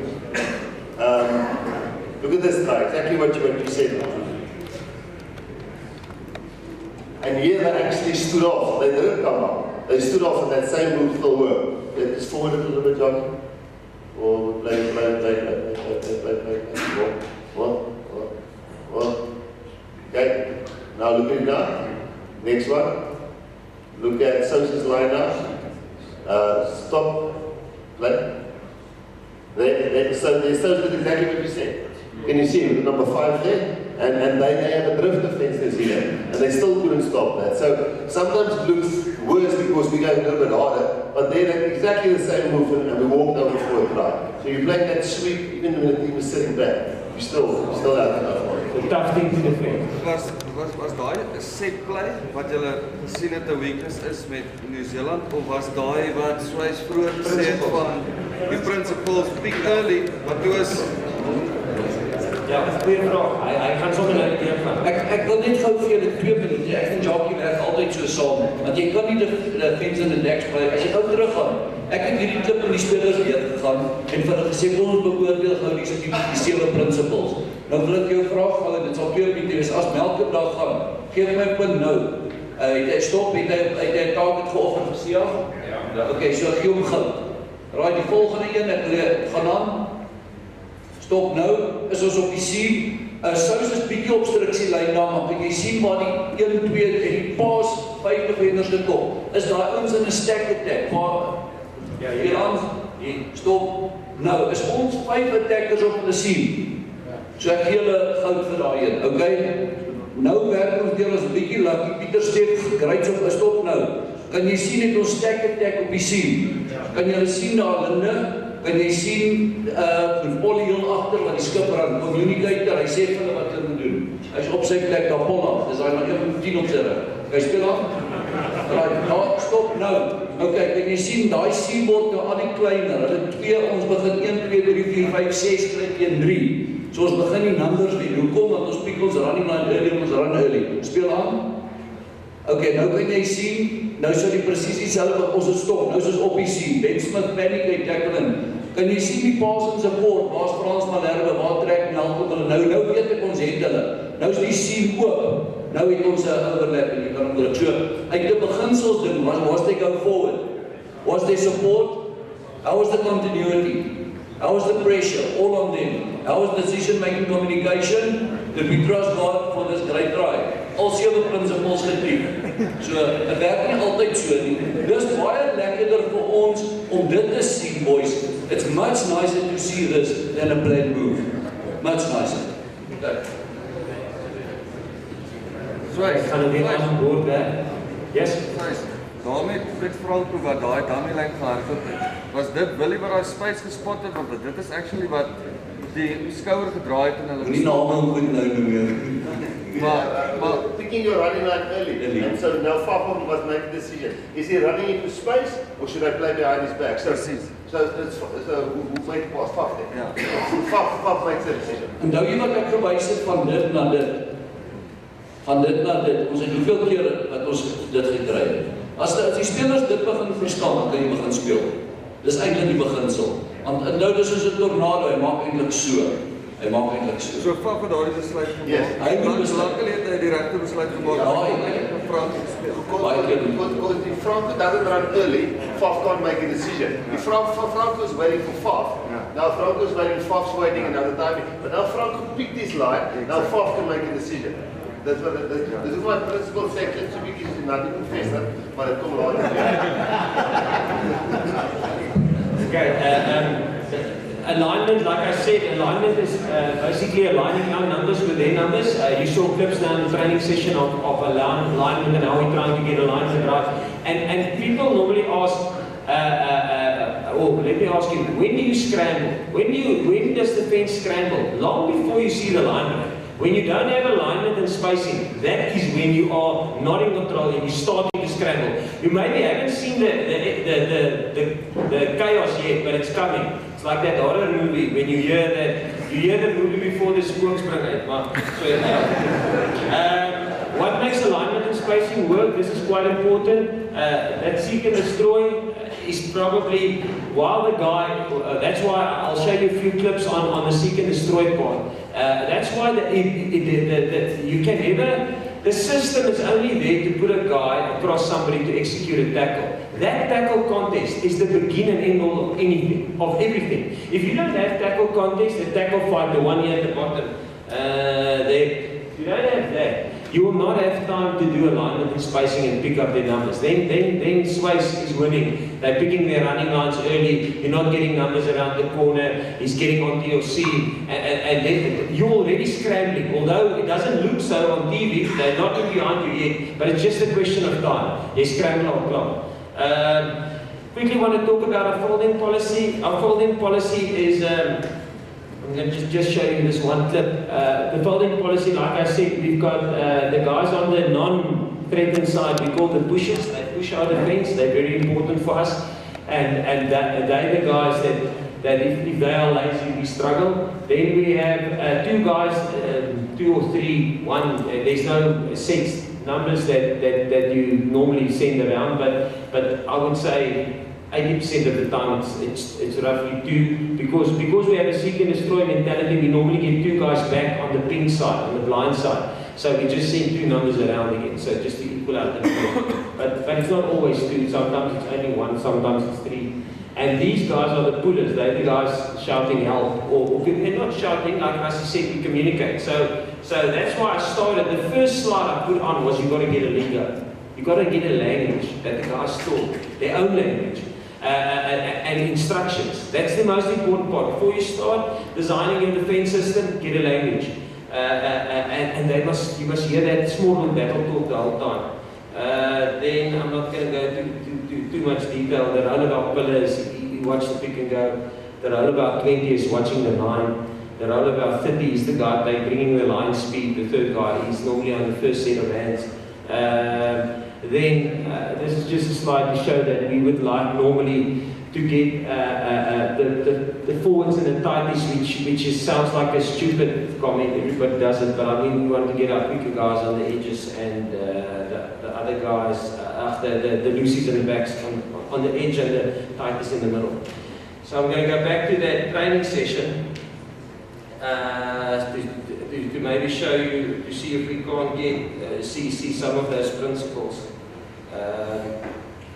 Okay, we saw the first one, it was a calamity. I'm going to skip past that. No, let me show you the first one. The first one was actually, the first step was this.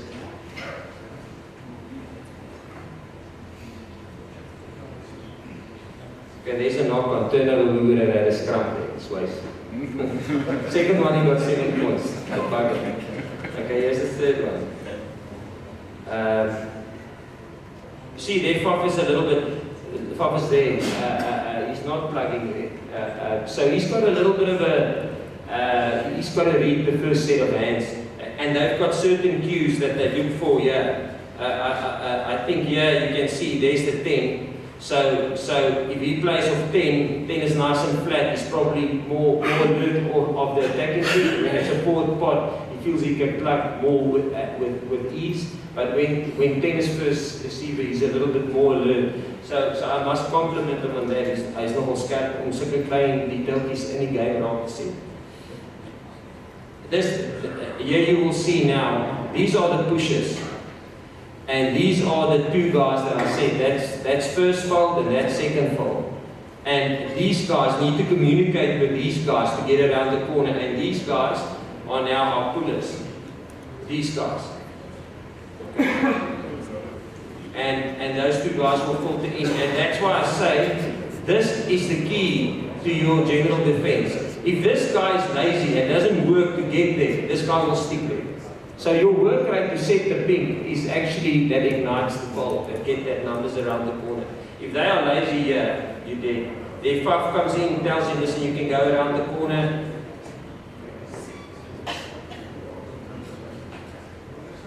John, I can't remember another one that they're looking at that, but maybe there's all a debate which sometimes goes around about, you know, listen to the different defensive systems, and you've got your systems and stuff. And you think, for example, what would a fetcher do? A typical fetcher, if he's got a certain role, what would he do in this system? Would he chase rock by rock, you know, try and steal ball in every rock? Would that work? Would bugger up a system? I think any system it would bugger up. If you've got a guy who's going from rock to rock to rock to try and steal ball, because you see the spacing is so important, then that guy will leave a 3 meter space there because he didn't get worth whatever. So that's the first thing. So I think if we can get into the mindset that some guys just steal better than other guys when they're there. They're not actually hunting the breakdown, but when they are close to the breakdown, they actually are better stealers, but they're not hunting the breakdown. That's on defense. If you don't think what is a fetcher's role on attack, what would you say is a typical open side fetcher? What is his role on attack?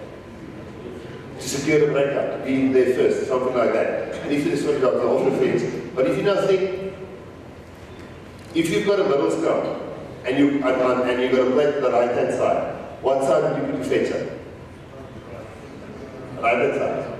Would the defense they not know you're going to play to the right hand side? So you understand what I'm saying? So it's a little bit of a myth that get pure fetchers, guys, just fetch the ball because it would bugger up the fence system. And you can't put them always on the side where you're going to attack to in the scrum, because then the opposition would know which side you're going to attack to. So you actually just want to develop guys who steals well, that they understand the system, and whenever they put in a like Malcolm doesn't run from the front of the lineup to the middle, like in the middle of the field.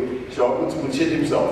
If he runs in the middle of the field, then he goes and tries to steal the ball in the middle of the field if he's supposed to wait for blind. But when Malcolm is there and he slows that breakdown, hell is going to be a turnover for us. But so that's sometimes like, that's why you were Rain van der Merwe coach who was open side, and he played 8 a lot. Because your 8th man is actually the guy on defense, your flank make a tackle, your 8th man is normally the second guy in who can steal the ball. When you are attacking and you're the 8th man, you're the last guy that makes the pass from the scrum or the ball is under your feet. You're normally the first guy that can go and secure the breakdown. Because there's a little bit of a myth, and I know, again with this weekend's team selection, there will be again questions around that. So when you see that team selection, just think about that. Are there any questions on the folding policy system? We're happy. I just want to show you a few clips on Seek and Destroy.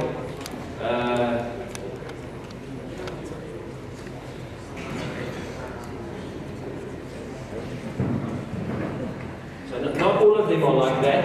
I'm just looking purely at Noche's tackles now. And see if we... So there, probably I would like Noche to be lower. Because he's the, and that's why to say seek and destroy, primary defender low, it doesn't always, that's in a perfect world, but it's not always like that, because I bet you both of them thought they're going to be the one is going to go low and the other one high. But in a perfect world, I would have liked Launch to be a little bit lower there. And then the row is the primary guy needs to try and get up, and the secondary guy can make it messy there. Just going to go through a few clips so that you can see it live. Okay, that wasn't, couldn't happen there. Good example of seek and destroy. So this guy's carrying low, but Noche's primary role as the inside primary tackler is to go low, to open up a window where the destroyer can actually come in and hit on the ball. And the thing that we struggled a lot was when we first introduced this, normally the destroyer, their first option is to put their hands there. Like a little bit, they were afraid of getting hit in the face. So it takes some balls to because if this guy's chopping legs, that body is moving. So it's a little bit, it takes a little bit of guts. You don't know where that target's going to be. So in the beginning, they were all hands on body trying to push down, and we actually want him to hit with the shoulder. So I'm actually thinking Sia's doing a great job there. You should just stay in the tackle. Let's look at another one. This is a more...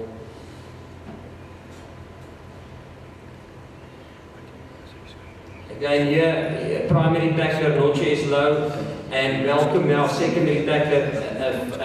8 weeks ago, Malcolm would have put his hands on that guy's shoulder and try and push him down, where Malcolm has worked hard on it now to hitting with his shoulder, not just catching and pushing down and stealing. He's brought into the system nicely. So Noche again, he's the primary defender, but he's not necessarily coming from the inside. That's what I'm saying. It's normally primary defenders is from the inside, but it's only about 80% of the time. And Malcolm is destroying over the top of him. And that's why I'm saying it's tough normally for this destroyer, because you don't know where this body is going to go to. Looks here, maybe do a little bit better there. Then Noche is in as a destroyer, where Peter Steph is going low, opening up the top, and now Noche is actually doing a great job as destroying. Why do you have to seek and destroy, guys? Why would you not just the one guy in the tackle? And why do you have to destroy it? Look, apart from getting the ball, trying to get the ball back.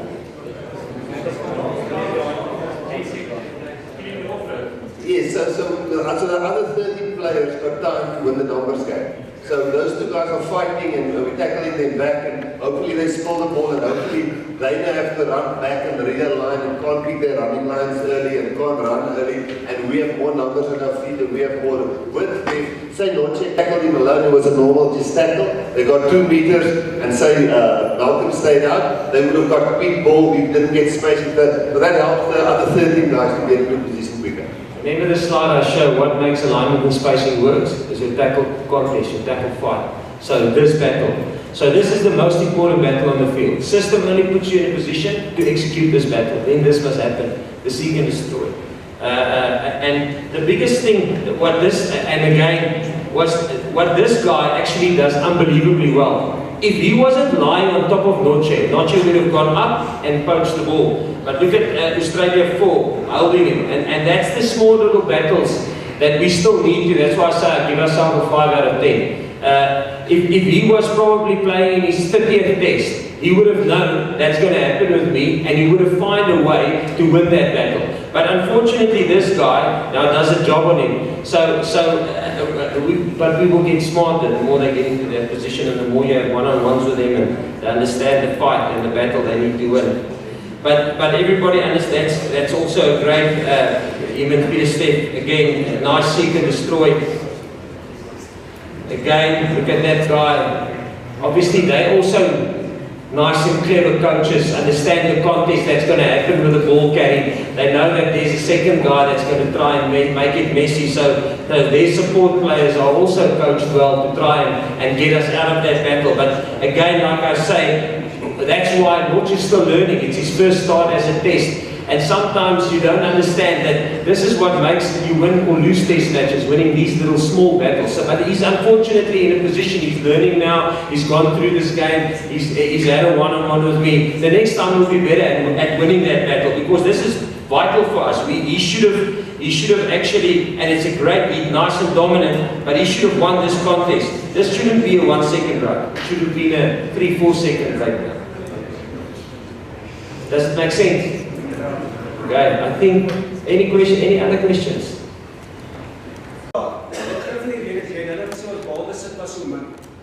In Australië en in ons land. Dit een van die redes hoekom ons balbesit verloor met daai tipe van resultaat. Je meent dat ons verloor of fisies die bal? Ja, fisies net die bal kon nie. Ja, was het 4 of 5 years after verloren? Poco, they just beat us for the breakdown. And the first thing is we didn't beat up and properly the first half. We did that better. And the second half, was eerst de cleaner voorbij gecleaned. Maar in die tweede helft, we laid out first thing that we call it the bullet, and to stop on the ball. So the first half we clean past, and then Poco come and steal the ball. In the second half, we told our first cleaner to stop on the ball and actually go and pop over the ball. Then go on. But possession overall, we just struggled to actually exit from our own half, and they just kept the ball. That was one technical thing. Yeah, it was the kicking game was unbelievably poor in the second half. That's why we just couldn't get out of half. That's why we tackled so much, and we couldn't attack. It was discipline. We got penalties away, and our kicks were shy. This is a drill. How you teach it. So you literally. Sorry for showing club. The other club was. This guy's really starting close to the bag, and this is the destroyer now. So he's seeking, and then you'll see now. I'm just going to look at this one. So in this clip, we're actually teaching this guy a decision-making role. If that guy passes the ball, he can't go in on a destroyer. This guy has to be smart. You'll see now in this one. So the seeker is down, and then the destroyer must come over the top. So there will be a few examples coming. That's better now. And then get up and blast through that breakdown. So you can put a bag there. You can. It's just something simple, just to get that seek and destroy principle in, and then you can. Maybe prep by having a guy there trying to hold him that he can't get off the ground, so he must fight that mini battle and try and can you see it happening here? You see, here's a good example. Here's the seeker going in nice and low. We simulate this guy's got the ball in his hands. He can't go in for a destroy because there's still an option on the outside, and he must still. So it's just a decision making. You can't just seek and destroy. It's something that happens either by a tackler having good options on the outside, or the ball carrier painting a bad picture. He's stuck in the ball. He's dropping his shoulders early. That invites destroyers to come in. And if they are well coached, run with the ball in 2 hands, and they always have a live option on the outside, you can't just seek and destroy. It's something that comes to you. You can't go around it. Does it make sense? Common sense. Yep. Yep. Hoe besluit dat als jy so 'n coach maak sit aan mekaar, ek kan nie meer hoe measure it? Does it games or in game? Obviously we've got a head of SNC who will he describes it much better than I'm going to do it. I can't think. So we've got a certain amount of minutes and energy we put into a week, and we take what happened in the previous weeks and Super Rugby and where they went to the final, when Lord did get injured, and then how much we put into that week. And like this week, we really try to have the guys really fresh for Saturday, because New Zealand are flying in from Argentina. The only real fresh guy, although they're probably the fittest team in the world, will be Kieran Reid. So first of all, we'll take that into account, and then we just look at a player's actions in the actual game. So we'll physically look at him and see, okay, after that scrum, he's actually walking the first 3 meters, or after the line-up, if Soy's told him we're going to do play the Lions play, and he has to run to a certain position, but his first 3 steps is walking, then you know this guy is currently getting slower and slower. Or if he has to close the mini gate, one of the mini gates, or the blind set, the pink or whatever, but he's setting it slower and slower and slower. So the only thing I look at is effort, work rate, reaction time, getting off the ground, bouncing off the ground, and you physically just see the difference that it's getting slower and slower, and then you get the stats afterwards, the actual GPS stats, and you can just see how this guy, and I don't want to say well done Rassi, but most of the time you see it on the actual stats that because one guy is just looking for that. You see the guy, don't know if deteriorates the right word, but output is getting worse. John, I just want to come in what Rossi said as well there. Guys, if you find a defense system like this and you can't get space, or you find that our defense has got there, dan gee ons nie om, en dis wat ek nou geleer het. Dat ek van vars weer geleer, dan gee ons nie om te skop nie, en dan bek ons defense system. En ek het lang gesit vir daai penny by my moet drop, maar nou het ek ingekoop, as ons 30% bal het, want ons duik in hulle 70% van die bal het, hulle kom nie oor die lyn nou, dan wil jy eintlik nie bal hê. So is weird om te sê, possession is nie altyd alles nie, dis wie beheer die situasie, wie gee die meeste spaces. So nou mind ek nie as ons hoek toeskop, as daar spasie 4 of 5 koop is nie, en dat hulle maar attack, dat ons hulle maar duik nie. So, net op die seek and destroy, hoe sal julle attack in die seek and destroy? Hoe sal jy, wat sal jy is? Backdoor speel. 100%. As ek die tackle maak, seeker, destroy het, dan speel ons weg van hom af. Dis 'n baie belangrike ding. Okay, so 2 antwoord raai. So jy moet nuwe spyse soek. Kijk. Ja. En dan gaan we vraag. Ja, sorry. Ja. Ek het gesien maar is dit twee toetse op die laaste 2, of veral Australië. Hulle daai in die begin genoem het dat hulle die lang pas oor jou gee, wat jy opgeskiet. Ja. Was dit 'n bepaalde ding of het julle geweet julle gaan in elk geval hulle dan net shift hulle uitdruk daai kant toe?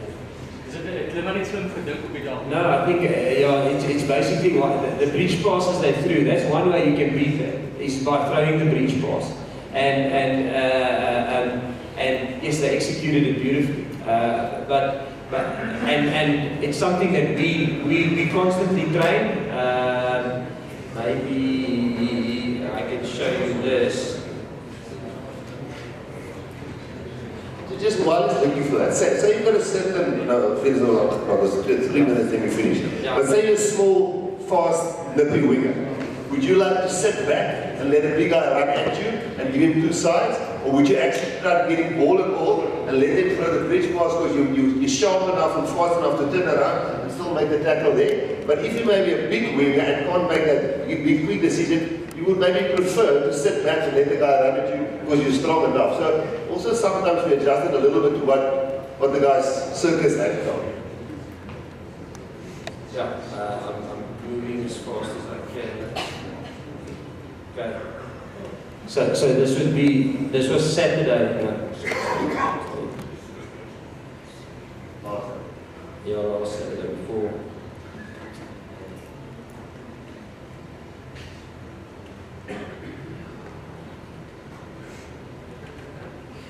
So this would be typically how we would try and defend that.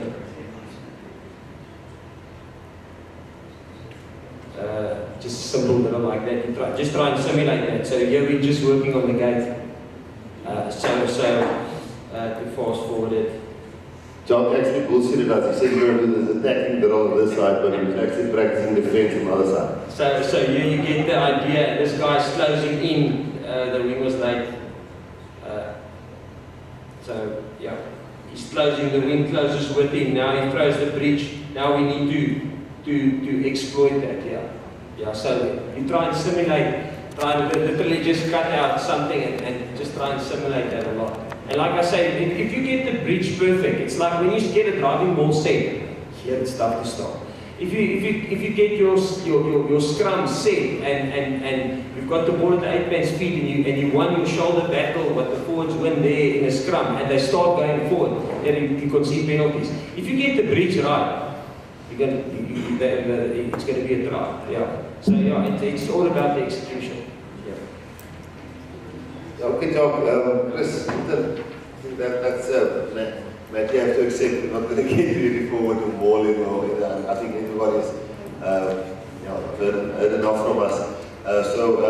Thanks Matty, thanks Jaka. Guys, I know some of you guys first is going to be Just one question, if possible. Yeah, sure. Is it possible to just give us an insight in your selection policy? How do you decide on off and another scrum or whoever? Is it possible to just... Sure.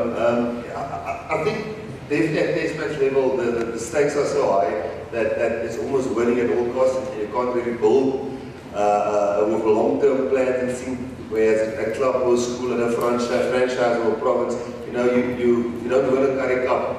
People don't immediately fire you. If you don't win a Super Rugby, you don't get fired the next year. You get some time to build a thing. So I guess at schoolboy level and club and at franchise, there you can build a squad. You can build a squad better and better and better. But obviously at Springbok level, the moment you lose to Argentina, where you wanted to maybe blood a youngster like Noche a little bit earlier to learn those things there where he gets tackled off the ball and how to handle that, or get up way how to tackle him but still adjust and make it, or get Andre Pollard to get over his kicking jinx where he missed 4 out of 8. Now, you actually want to build the guy's confidence.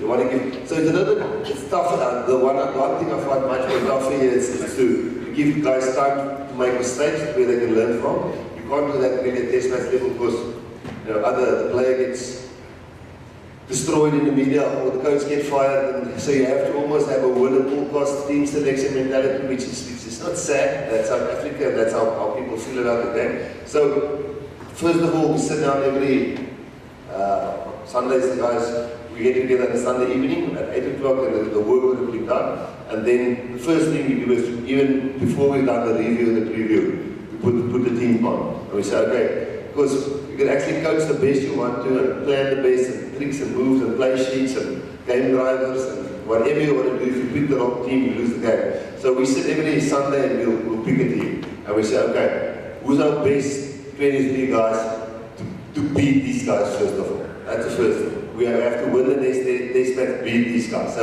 and then, okay guys, we all agree this is the best test. Okay, and what else do we want to achieve? Now we want to get caps into this player. Yes, okay, Dwayne van Beeren is not here, we'll probably go to the World Cup, but say he gets injured, which other player do we need? Can you take a player to the World Cup with only 4 or 5 test caps? Will you win a World Cup with a player with only 4 or 5 test caps as a flyer or scrum or hooker?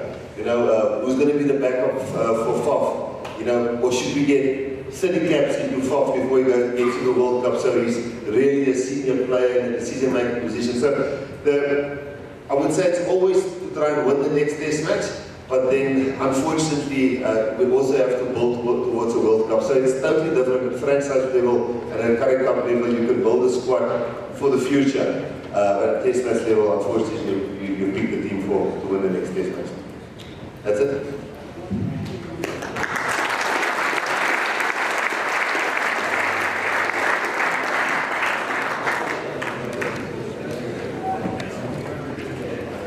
Right, ladies and gentlemen, from us in your team, thank you very much for your time to come to us and have a nice open talk.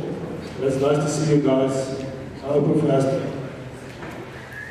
give your information, also about your philosophy. That's very, very good. Thank you very much. Especially from us, I think we'd like a Saturday. I think that beer's going to be sweet afterwards, I promise you. Let's give a hand to please.